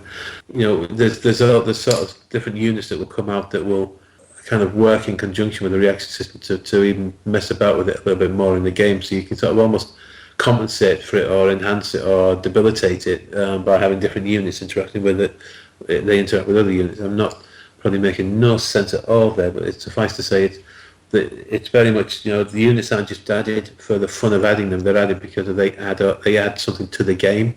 Yeah. It's not necessarily just killing things. That's a good one. It's like engineers and stuff like that with the Covenant. They do all sorts of things. And then we got the flyers, things like Falcons and Banshees, and then we got elite spec ops stuff, and then we've got a few mail order stuff like the stealth pilot. The stealth pilot is going to be one of those models that we end up doing some sort of mail order thing on, because it's a big model to put into the channel, and sometimes when you're putting it into distribution where you're paying, well, you're not paying, but you're working with distributor margins, you're forced to kind of raise the price on certain objects because they have to live and breathe, and the shops need to make money, and the distributors need to make money, so they can become artificially inflated in cost because you're paying several people. So some projects will be mail order, like the stealth pilot, because we won't sell a vast array of them because it's a pretty big model, and there's not everybody in the world's going to want to own a stealth pilot. No, I would recommend everybody just because it's a cool thing. So that'll be mail order, because although we might try and take it to shop in some format if we can, but it's a tricky one because you're trying to get the pricing and keep the price nice and low for the customer. Then what else we got? We got cool stuff like Covenant Generals coming out, more scenery, Noble Team. We have to bring Noble Team out, because if anybody who knows Reach knows that it's all about Noble Team. Yeah. And that's a very exciting set of Spartans to bring out, because, well, they are Reach. The whole mission, the whole video game is based around these dudes running around defending the planet with the army behind them, and different characters, different Spartans have a kind of their own kind of array of army and vehicles that go with them to do missions, and we're very much behind replicating that on the tabletop now, because we get to February and there's some cool stuff coming out in February, and then we kind of build up to another massive release at Salute next year. So yeah, there's a lot, there's a lot of cool things coming, a lot of cool things to think about, and we're sort of so excited by it. It's sort of cool. And then of course there's all the methodology behind how we connect the game to the spaceship game, and that's all coming. Oh right, okay. So somewhere along the line, Halo Grand Command will join up with Halo Fleet Battles. Yeah, there's a variety of ways we can do that. You can do it in a kind of a sort of a simulation idea, whereby you just roll on a set of tables or something. You kind of almost play out the idea of what's happening in space, or you go away and play out what's happening in space. And it's things like air support or air missions is a good way of doing it, because you could be hitting the tabletop with explosions coming in from weaponry, and that's a relatively simple thing to do. You could have things whereby you're giving victory points for the air missions, but if you're actually have got superiority of the skies necessarily, as well, your spaceships are there, you're owning and dominating, then maybe you're suddenly not spending points on them. Or maybe you're spending less points. Or maybe you've got access to more of them, or you can bring in different reserves easier. So there's only so far you can go with kind of connecting those things, because not everybody will necessarily play the games, and they might not necessarily want to do it by running your models either. They might just want to actually be able to do it by rolling some dice and some tables and just having access to it. So you kind of got to try and compensate for that and deal with it, because again, it's all about choice. You can't make people do these things. You can't make them go and buy spaceships just because you want to connect your ground game with your spaceships. Obviously, I would love to, because That's revenue, and revenue is good because it keeps my guys employed and it keeps the lights on at the company, and it makes them make more models. But again, you can't force it on people's throats. So yeah, there's a bunch of that coming down with spaceships because now that Ground Command's about to ship, I think we're about 10 days out. I think or 6 days out, or 7 days. We can get back to the process of rolling out the models that we started on Fleet Battles. It was one of those things by we're still a relatively small business, so we have to kind of compensate by rolling these things in the sequence, and we kind of stepped away from Fleet Battles after we got quite a few models out to focus on Ground Command. Now that we've kind of got the first 3 months of releases sorted out, we can actually go back to the spaceships and get some of those new ones out and start getting the connectivity out there to the customers between the two games. But you got to have a game built for them to connect to yet. So right now, there are not any players of Fleet Battles, of Ground Command around the world because I haven't released it yet. But there'll be several thousand of them very, very quickly. Indeed. So as you say, it's been coming out as we called this in a week or so, 27th of July. Yeah. I think. Well, we ship out the first stock in readiness for Gen Con because Gen Con was the release date for it. So that ships out next week because Gen Con's 4th of August, I think, something like that. I can't remember. Right. So basically, Gen Con is the official launch event. Yeah. It'll be yeah, I suppose it is actually. That's the first time somebody can actually walk away with it, having given up their hard-earned cash. But I'm pretty sure it ships to UK to distributors around the world almost at exactly the same time. I'm pretty sure it does. I think there's some stuff that's shipping out to Gen Con because of shipping times. I think. But I don't do that side of it. But I just play with the pretty toys. I don't actually run the con. You know that. I'm not the boss. I'm just a guy who plays with the pretty dice and the pretty figures. There's the smart people run the business, not me. They're not letting me anywhere near that stuff. I'd break it. I'm not bright enough. So yeah, I think it'll be a lot. I mean, the whole thing will be just rolling out, and there's kind of feverish activity our end with my guys, kind of like mainly it was kind of trying to work out where in God's name to put all of the pallets of stuff that arrived, which was quite fun. Yeah. The kind of the amount of printed material that arrives and all the dice and everything else, and they've been manufacturing's been running itself ragged for months now, getting it all revved up. So that's quite fun. Although I don't mind watching them work out, it's quite good. Makes me feel better. At least I know they're not bored, yeah. Now, going back to the rules for a second, you mentioned a whole lot of kind of standard scenarios that are coming in with the rules. I think there's 8 in the book, if memory serves me. There's about 8 different scenarios, and they range from the usual stuff like King of the Hill to Assassinate. I think that the more of the narrative-driven stuff and the more interesting scenarios will be things that we'll make available on the website and stuff like that, because the scenarios in the book are very much kind of a formulaic in a kind of a right. They kind of roll people through the rules. This scenario is very much about moving and engaging. This scenario is very much about melee bits. This one's about capturing objectives and holding objectives. Because it's the usual format with our sort of games whereby you get points for killing people, you get points for holding things. It's that sort of stuff. Standard really is the sort of thing you expect to see in a war game, isn't it? So that's what I was kind of getting at. So once you start getting to looking at kind of campaigns and maybe narrative campaigns and that sort of thing, that's the sort of thing that's going to be more available on the website as opposed to something that you're producing in the box. Yeah. That's not. The two-player set is an educational set. It's about having fun and learning the system. I mean, stuff like there's a campaign going up on the website which kind of links Fleet Battles and the Reach because it's all set in Reach. It's sort of and then the spaceship game is set in Reach. We've already kind of set the framework for what's happening above Reach. Yeah. Now we've got the ground taking place, so there'll be a multi-scenario download that people will be able to play that connects the two. So the idea being, and again, that's Derek who wrote that one. So was he here? Then he could have a conversation with you as opposed to me. So you got second best. I apologise. That's very much about playing a couple of scenarios. Then you kind of like play some space scenarios. And then you can kind of play the end scenarios to see how it all progresses because you've done the two, kind of thing. So, but again, that's the sort of thing that when we kind of track Derek down when he comes back from Europe, we can get him on and he can talk to you about that sort of stuff because that's very much a Derek thing. Cool. But yes, There will be stuff like that. There's painting reference stuff in the book about the nice people at Vallejo worked with us on kind of like swatches and colours and paints and stuff like that, and they were cool about helping us, paint all the paintings we were painting with Vallejo, and they were great at helping us kind of palletise, for want of a better expression, some of the Halo stuff. So the Halo guys kind of said, okay, well, these swatches will be good. So if you're going to paint a hunter, we recommend you paint these colours in this way to get the best. And the same, we've got like army riflemen in this. But at the end of the day, people will paint them however the hell they want to paint them, because that's the beauty of the war game. But for those people who want to kind of try and make a UNSC trooper look like a UNSC trooper, or a grunt to look like a grunt miner, there's reference up in there about what we recommend to do from Vallejo and things like that. And there's a couple of sample battle groups in there that Derek and I built and that we talked about, and that sort of thing. Yeah, because especially when you start coming into colour schemes, you start looking at Covenant vehicles and you're kind of thinking, painting a colour any sort of Covenant vehicle starts to get a little bit challenging, doesn't it?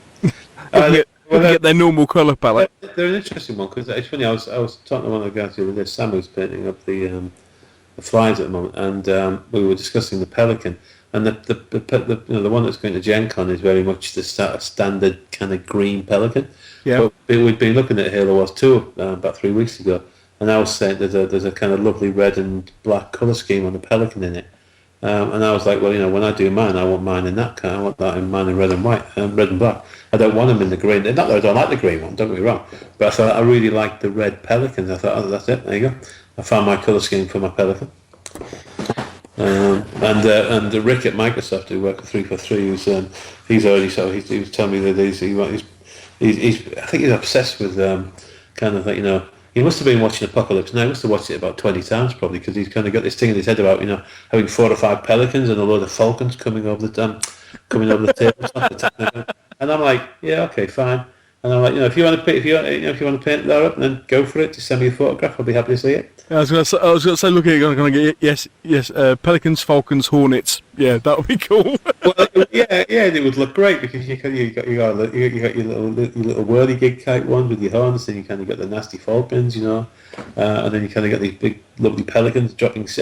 We've actually I didn't think the lads could pull it off, but we've actually got it so you can actually hang a scorpion at the back of the Pelican. Wow.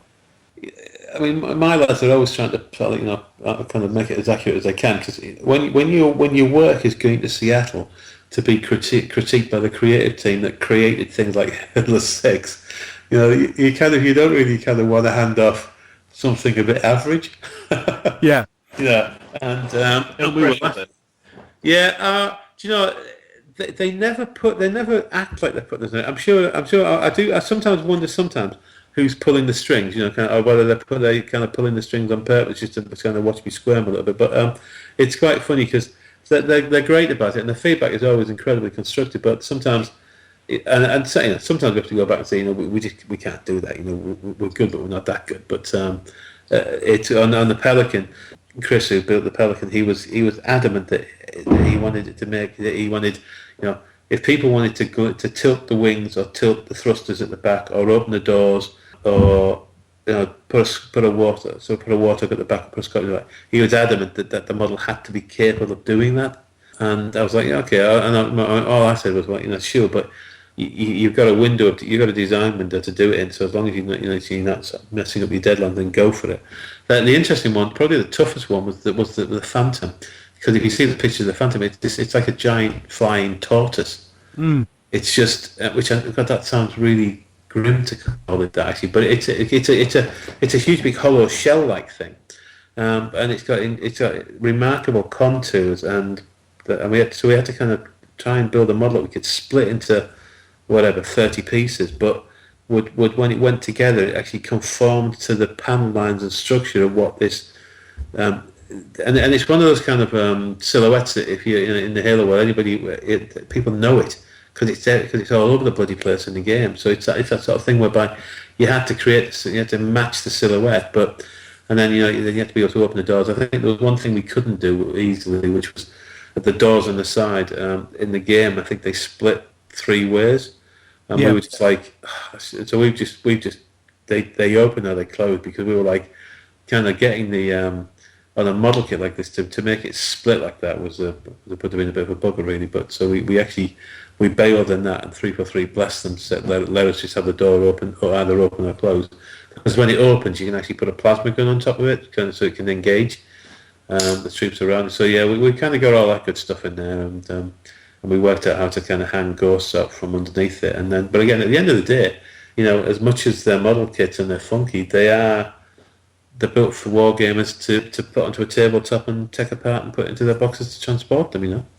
Yeah. So it's because if we made them too overly pretty, then people would have just broke the bloody things, and that's no good to anybody. You kind of got to make them look good but be robust. Yeah, the rules, again, you know, fast and furious, very bloody. The reaction system's key to it. The air missions are key to it.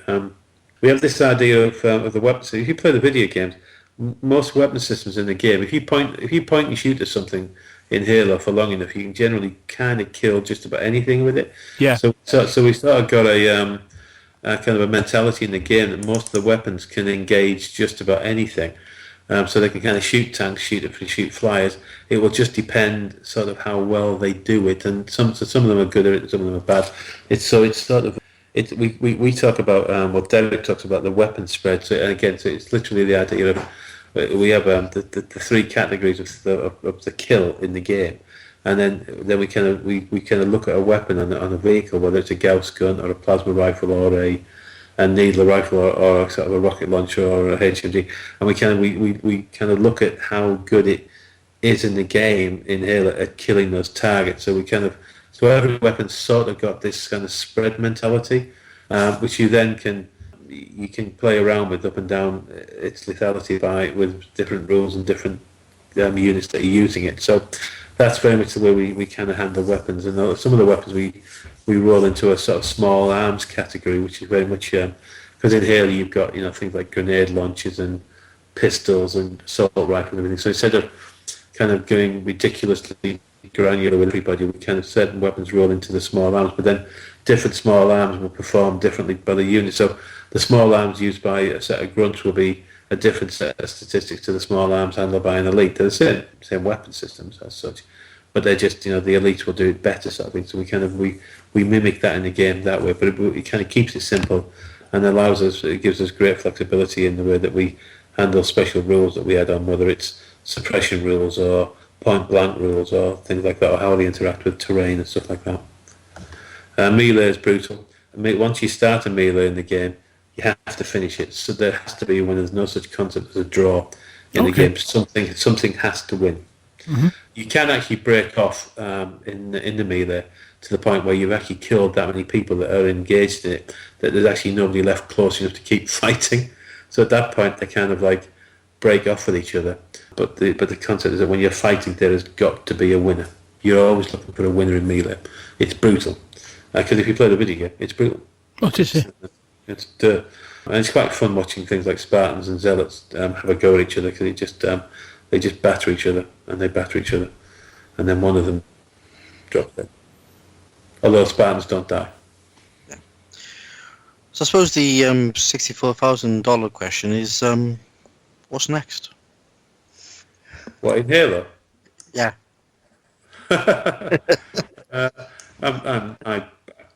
Okay. I'm guessing you've obviously watched the Halo Wars 2 trailers and things, I guess. Or if you haven't watched the Halo Wars 2, you must watch it. Yeah. What do you mean, that thing that kind of cropped up at E3? Yeah, that was pretty cool, wasn't it? Yeah. I was very fortunate to see some of those videos last year when I was in Seattle, and I kind of got, you know, I got pretty excited. And that was one of the things that kick-started the idea in our heads that we had to build an engine that could deal with these things that were around the corner. And also, you know, obviously, you know, Halo Wars 5 came out, and our timeline will include the modern. I mean, I don't know. I don't even know if Microsoft calls it, but the kind of the more modern stuff, so the later timeline stuff. You know, we had to look at it and say, well, okay, how would UNSC Army work now? How would the Covenant of Reach work? How would the units in Halo Wars 2, how would they work in the game? How would things like Prometheans interact in the game? Or the Swords of Sangelios, or anything from Halo Wars. So there was a lot of, as I said to you at the very beginning, when I said there was a lot of kind of an aspect of building the kind of the mechanics to put them in play that you could embrace it. So yeah, we are going to hopefully, well, as long as Microsoft don't tell me no at some point, but if it all comes to fruition, then there's a dog barking. That's quite fun.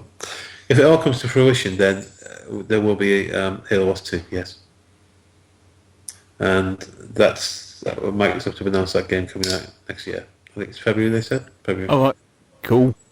So yeah, it's interesting with fleet battles. You know, we started up with the 2 factions. There are more factions to come for that game as well, and there's a hell of a lot more models to bring out for that game. But with the ground game, it's not a 2-faction game. It starts as a 2-faction game, but very quickly evolves into a multi-faction game. But again, it will be done in a very controlled way. Or, you know, and so you'll see a kind of a constant release schedule for. Well, I mean, it's hard to say exactly how long, but I mean, you know, I know what I'm probably doing for the next 2 years with that game, courtesy 343. Yeah. And then as I get halfway through that cycle, then they will tell me what I'm going to do for the next year or 2 after that. So, you know, from a point of view of the game rolling and developing for customers, there's a lot. There's an awful lot coming, and there's a very controlled and very nicely flowing release schedule that 343 have helped me generate. And of course, you know, there's stuff that they're working on that I haven't got a clue about, and none of us have a clue about. And of course, you know, hopefully being able to kind of like live alongside that will be tremendous for the games, because that will allow us to constantly keep iterating with it and adding to it, which will be pretty exciting stuff. Again, it all starts at Reach, but then it will evolve beyond that. Go look at the demos for Halo Wars 2, because that thing. I mean, I think the online I think the stuff that you could download is terminated now, but it's tremendous. It's very exciting. Lots of really cool stuff. And again, there were some conversations that took place last year that very much fed into some of the aspects of the game that we're rolling out on. And our plan is to embrace these new things as kind of supplements. So the core engine is built with it all in mind. So kind of imagine that, you know, as and when we do get to something like Halo Wars 2, that, you know, an ideal way to deal with it would be that we do sort of a Halo Wars 2 supplement, like a book, but it's a companion book to the Ground Commander book, because you've got the core engine, you've learnt the core engine, you know how to play it. What you're almost adding is the personality of what those games bring you. So if you had like a Halo Wars 5 booklet supplement, you'd be adding in things like the Prometheans, and it's basically how do those things add their personality to what the core of the game is, and that's very much and that's pretty cool for the customer, because it means that let's say next year when I do Halo Wars 2, they don't have to buy a new rule book. They just have to buy a book that adds to the game. It doesn't make what they bought this year go away. And that sort of stuff's key, because that's a pretty fair way of doing it. You know, you're just giving them, and it's the sort of thing where if they don't want it, if they're not interested, they don't have to buy it. It's quite a because I'm not a Halo fan. I didn't know anything about Halo Wars. But you need to take yourself outside and have a bloody good chat with yourself, mate. What's wrong with you? I'm far too busy, mate. But I mean, just looking at some of the screenshots that are out there, it looks like a 15mm ground combat game. You know, it's just funny, that, isn't it? Yeah.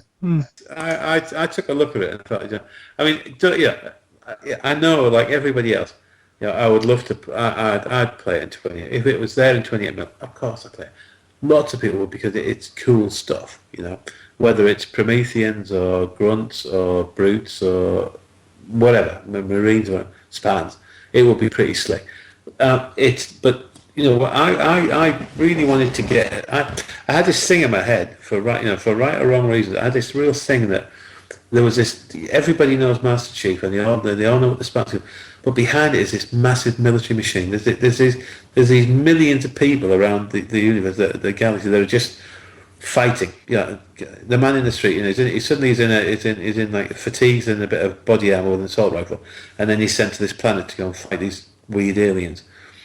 And I just thought, I want to kind of I want some of that. I want to grab that, and I want it with 15. And for infantry, I like 15. I like ground games like that because, when I did Napoleonics, my favourites were always 15 mil. Yeah. Always 15 mil. I did a lot of ancient wargaming in 15 mil. I did get seduced into 6 mil for my ancients because I wanted to do crazy stuff like Gaugamela, but I wanted to do it with lots, and I think my Gaugamela 6 mil was about 14 or 15,000 pieces, so it looked great, and it didn't matter that it was 6 mil. What mattered was the fact that that it's 6 mil, that my phalanxes were 4 feet wide, sort of thing, And it's sort of because when I did my Dark Age and I did my Saxon Shield Walls, and I had the figures and they were and it was 6 feet wide and 4 figures deep. I was like, I've put all the figures out now. I can't actually play the game anymore. I'm knackered. Yeah. So I kind of gravitated to 15 with that. Again, like I chose 10 mil for Planetfall because I wanted lots of tanks, and 10 mil is a fabulous ground scale for tanks.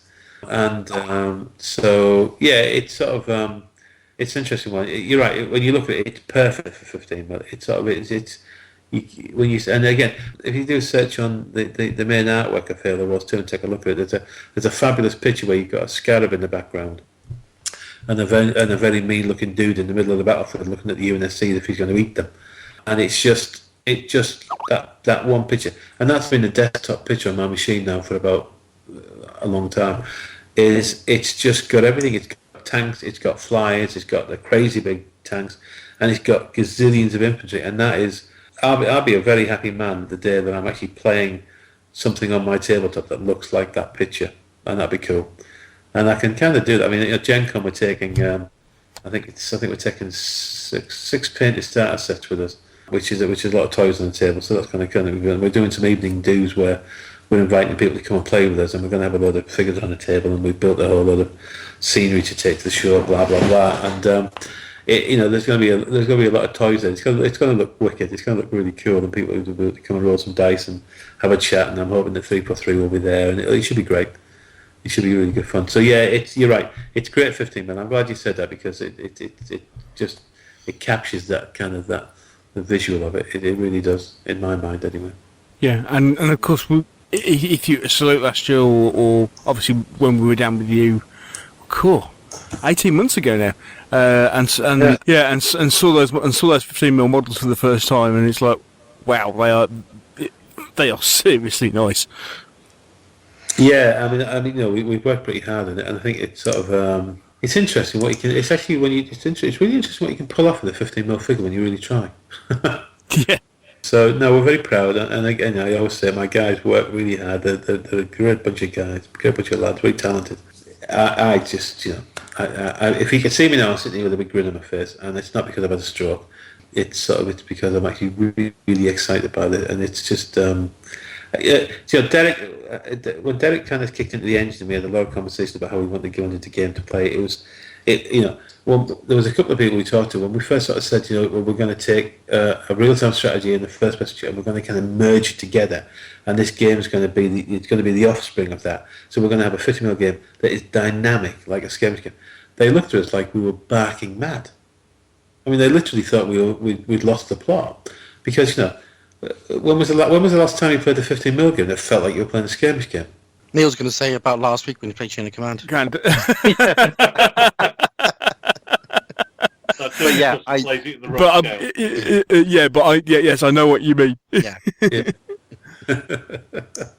And it's sort of it's an interesting one to do, and I think it's sort of I think as long as you can keep people excited in the game, then that's a key thing. And that you got to get them into it. You got to get them really kind of engrossed in it. And I think that's the key thing, is getting them in and getting them and making it work with anything. That was a big thing for us. It had to do all of the whole thing, the whole combined arms thing, and that's that's what the game's about. Excitement, speed, ease of play, massive levels of flexibility, bring in whatever units you want, and cope with whatever the Halo universe throws at us over the next few years. And that's we're pretty confident we've pulled that off. Yeah, you've got this great advantage of a really, really cool setting that a lot of setting aside the historical, you've probably got one of the better known fictional settings, barring the likes of Lord of the Rings, that people will go into it understanding what to expect. Yeah, and that's a fantastic challenge as well, because obviously they do have a sense of expectation, and it's our, we have to we got to marry up to that. There's a fun thing in the game whereby literally one of the very first conversations we ever had with 343, we were discussing warthogs, and they said, well, of course they have to be able to ram things, and I was like, okay. They said you literally almost got to do that kind of power slide into them. And like, okay. And then you kind of go away and you think, okay, I'm building a 15-minute tactical war game, and now I've got to be able to have that unit ram things. It's got to be able to impact them, because in the game you run over them. And it's interesting when you're suddenly picking up all those nuances, like a Spartan running up to a weapon drop, to a supply drop, and changing his weapon.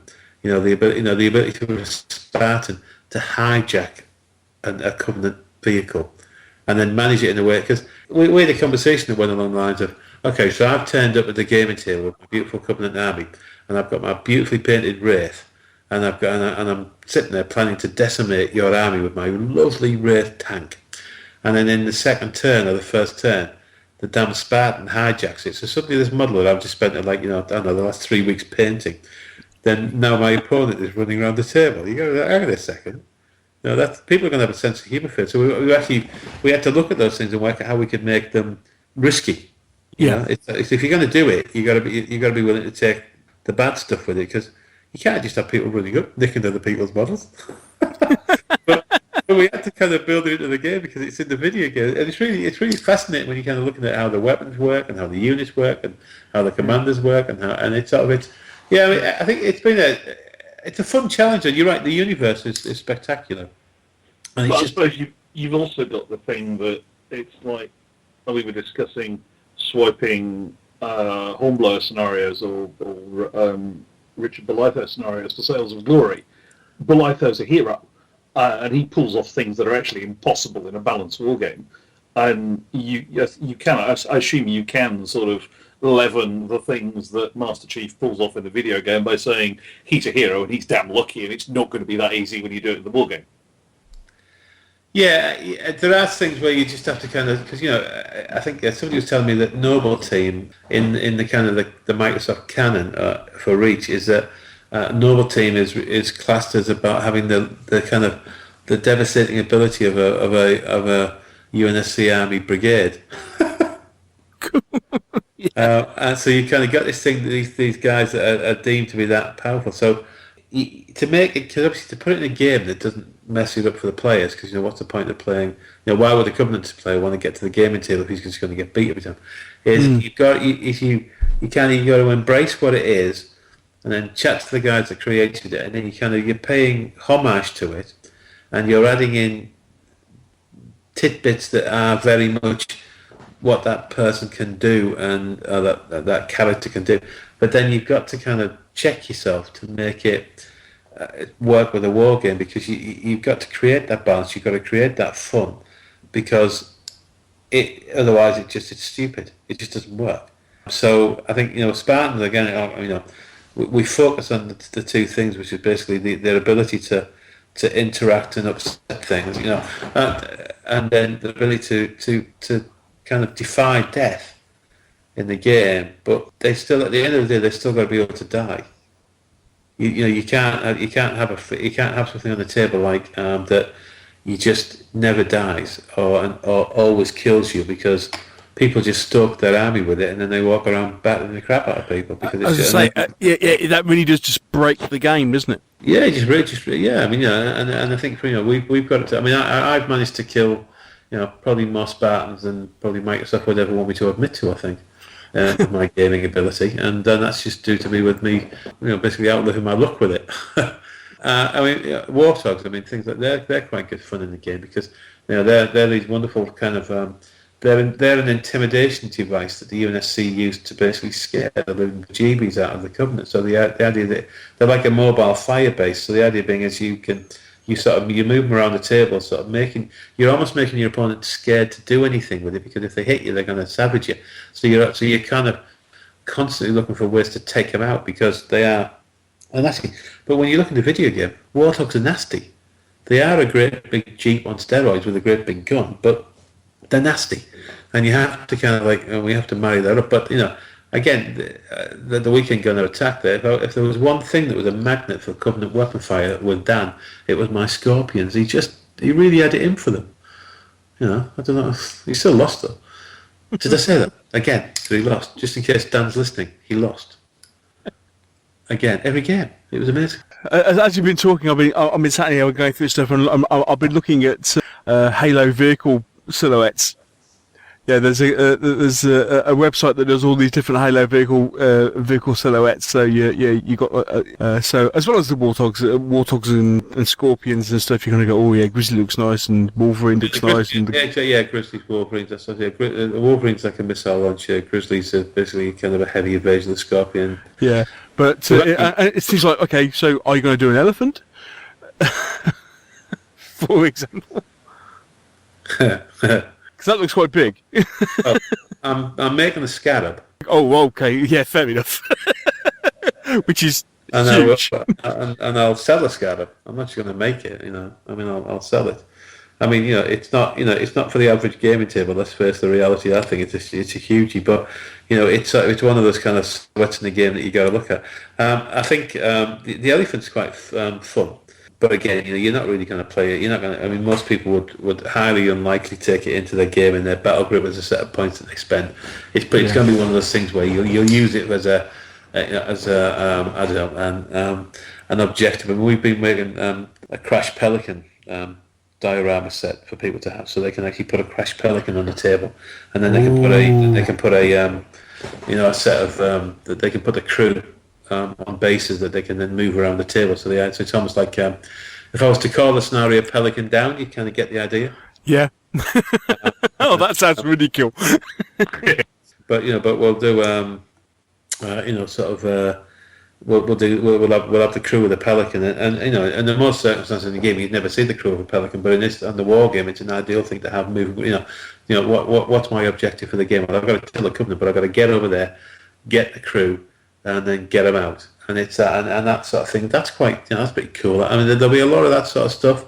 The city fighting stuff when you suddenly got the ODSTs coming in, the reaction fire system works really well for that style of game on busy tables, and especially in built up areas and things, because the way it kind of works with the way that you're reacting, you get 2 chances to react to something when it moves, and it that sort of stuff. It really adds to quite an exciting climax to the activation sequence and that. So things like ODSTs and elite ultras and all that sort of stuff, especially the elite ultras that are kind of have got army brains gone, not shielding, but they're almost like invisible. That sort of. So it's really it can get really cat and mouse with it. It's quite good fun to do that. So yeah, there's loads of scope for playing all of those sorts of mission things. But yeah, an elephant gun, it's huge, but you could almost fight a game inside the bloody thing. But yeah, it's there, so we'll make one. That'll be something that we sort of throw a model maker at for a few weeks and just see what happens. Yeah. If he survives it, then great. Cool. But put it this way, I can't see me sitting there going, "Oh, I've just sold my 5,000th elephant." That'd be amazing, but I doubt that would ever happen. But that'd be quite funny. But those sorts of models are very, they're going to be. They'll be limited in the amount of ones that we sell, but they add to the universe. They're kind of that evocative imagery from the universe, so they've kind of got to be there. Yeah, of course. And as we've already mentioned, especially when you start bringing those sort of models together, you end up attracting a completely different market, don't you? Because you really are into the collector's market as well. Yeah, when I took we had. When I was at Gen Con last year, and I took Long Night of Solace, which I think you saw that, didn't you? Know? Yeah. I did, yes. Yeah, and we took that and we built that. We built it in scale with the spaceship. So we didn't just build a model that was just cool to look at. We built it in scale with the game. So it's freaking huge, and it was fun. At Gen Con, we were on. I think it was on about day 3. We were having dinner, and we reckoned that we'd had about 16 offers to buy it. At over $1,000 a time. Yeah, I can believe that. And that wasn't. And my comment on that is not necessarily from a financial point, but it was more the fact that we could have sold 16 of those models that were that big. So it's you're right, but that's not necessarily. It's not the sort of thing that you normally hang from your bedroom ceiling, is it? No, I mean, and I'm not going to tell you that I have got one hanging from my bedroom because that would be weird. And I know you were actually trying to get me to admit to that, Neil, but I'm not going to go there. No. Would you bang your head on it? Yeah. Possibly, yeah. It's a health and safety at work nightmare. To be honest with you, it's fine because when I go to bed in my Halo pajamas, it's all great. And it's time to go now. And on that bombshell. Hey, at least I said I was wearing pajamas. Come on. No, you're right. Those guys are ones that were fans. They weren't Wargames. They were people that were Halo fans that wanted it. And yeah, they are that. I mean, and I think we're not. We don't work in the collectibles market. That's not our thing. And those guys that do work in that, they do amazing things. But there's that kind of and there will be that kind of grey area between the war game and the collector that we will have certain models that will appeal to, and that'll be exciting because it's when you're building a war game, we get to build all sorts of amazing models, but then we have to make thousands and tens of thousands of them. But to be able to kind of do that model, that we might only ever in a lifetime of it sell 500, that's still pretty cool though because it looks good, and that's a big part of what we do. We have to make sure that what we do is we're adding to the thing that is Halo. We're adding to the storyline. We're adding to the availability of cool models. We're not, it's not necessarily. It's not just about the money. It's about doing something cool that works in the universe as well. And that's a big part of why we did this game. Yeah. Don't get me wrong. I like the money. Yeah. Yeah. One last question. Now, when you did Fleet Battles, obviously you had a bit of latitude to end up designing stuff that wasn't actually seen previously. Have you got that same latitude in Ground Command, or is it simply because Halo as a ground game has been covered that much more in depth due to the fact that it's been covered in both the standard video games and Halo Wars? You haven't got that same latitude? We've got the latitude if it's needed. It is the ground side is more well established because it's a ground game and a video game.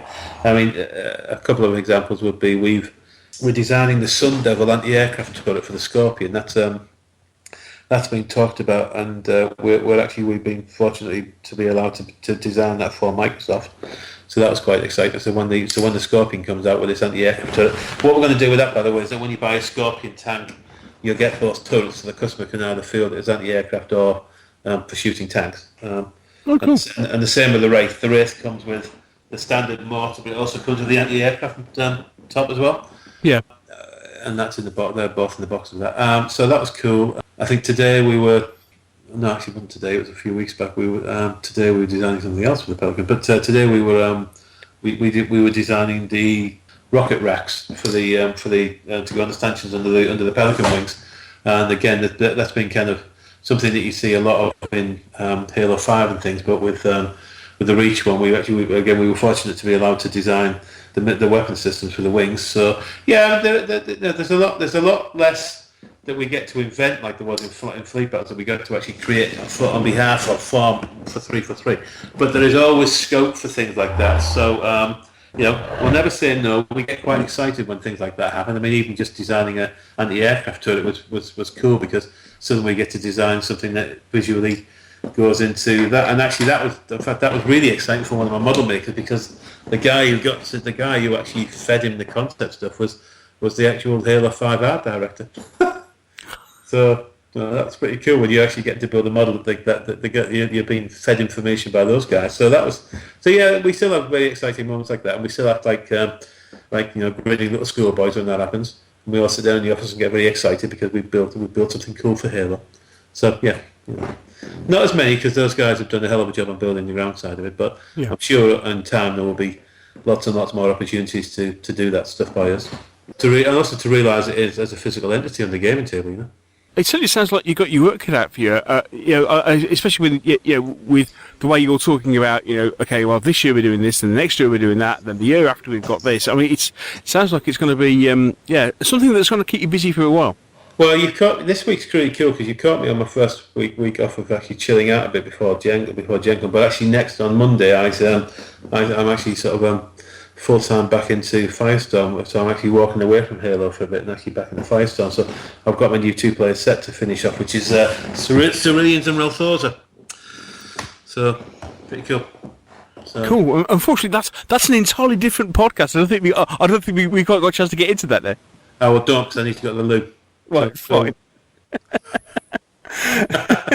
Well, in that case, it seems quite an opportune moment to bring this conversation to a close. Yes, please. Listen, guys, thanks for the time, and thanks for going through the pain and listening to me for so long. Well, thank you very much for coming on and telling us all about Halo. I can't wait, mate. I really can't. Yeah, well, come and play it, mate. When I get back from Gen Con, we'll have a good weekend. Come and roll some dice. I can beat you as well. Oh yeah, definitely. I have to say, just as a parting comment, I'm in grave danger if I ever actually get into the board game of the Battle of the War Game of being someone who actually approaches Halo backwards, and I may at some point buy an Xbox. Well, do you know, get the new one. Get the new one. Yes, it's absolutely bloody phenomenal. It's a fantastic piece of kit, and they're great games. They're visual. They're amazing. But Halo was too. Seriously, it'll rock you. It's an amazing piece of software. The only problem is if I do that, then certain people on the other end of this Skype call will probably complain that I'm never available for recording sessions. No, come talk to me though. I'll be fine. We can play online. Okay, good stuff. Well, Neil, thank you very much, and thanks, we hope it goes really well, mate. Cheers, Neil. Mate. Bye. Cheers, mate. Cheers, bye.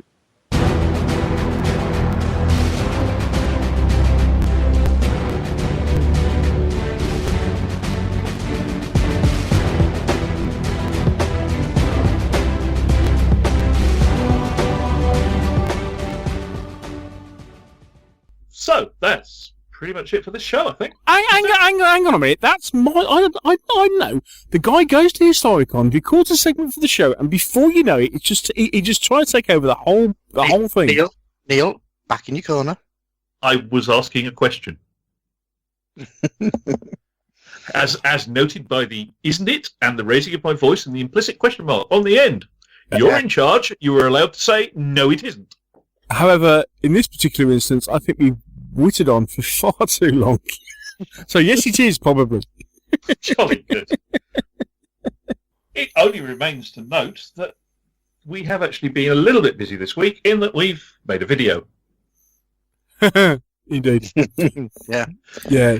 More than that, we shan't say other than watch out on the War Games and Soldiers and Strategy page. You never know. Jasper might be brave enough to actually use it. I'm currently wearing my fez. Fezes are cool. Oh, no. I have here a cricket bat. What, and a piece of celery? Both of these statements will make sense, assuming Jasper actually puts the video up. And I'm not recording this while wearing a helmet. Yes. You'd know. Seriously, you would. And on that note... Yes, I really do think it's time to go. We've been here far too long. I do. I should need words with my son. This is his bat, and I'm sure I paid for a middle, not the amount of red marks there are on the edges of it. Well, they have been talking about making the edges smaller. He's obviously proving a point. You haven't seen his new one. I got no idea what you two are talking about. No, you never do. Man. It's called cricket. National sport, don't you know? Yeah. And so it only remains to say once again, thank you for joining me to the Welsh Wizard, Mr. Michael Hobbs. Thank you very much for having me, as always. It's a pleasure, an honour, a privilege. And also to Trouble at Mill. I don't think I'm going to get used to calling you that, mate. It's grand to be back. Can we call him Silverback? You went there. No. I like Silverback. I don't think Mike does. I may just have to get used to it, mightn't I? Yeah, I did. Yeah, but it wasn't you, but you can call it. I'm stuck in a Welsh wizard. You can be Silverback. I mean, you're the dominant male. The alpha, some would say. I still don't know what I am. And I was afraid to answer my postcode. I'll help you then, mate. I thought it was Earthquake, anyway. Well, it always used to be. It always used to be Earthquake. However, You're just Neil. Was it the Mad Charging Brummy? Or some. Anyway, yes. We're trying to get out of this podcast. So I'll shut up at this point and say... Sailing miserably yet again. As it's shocking indeed, horror. Right, okay, let's wrap this up and say goodbye. Bye. Goodbye. Goodbye. Until next time, folks, happy gaming, and we'll see you soon. Bye. Cheers, folks. Bye. Oh, my...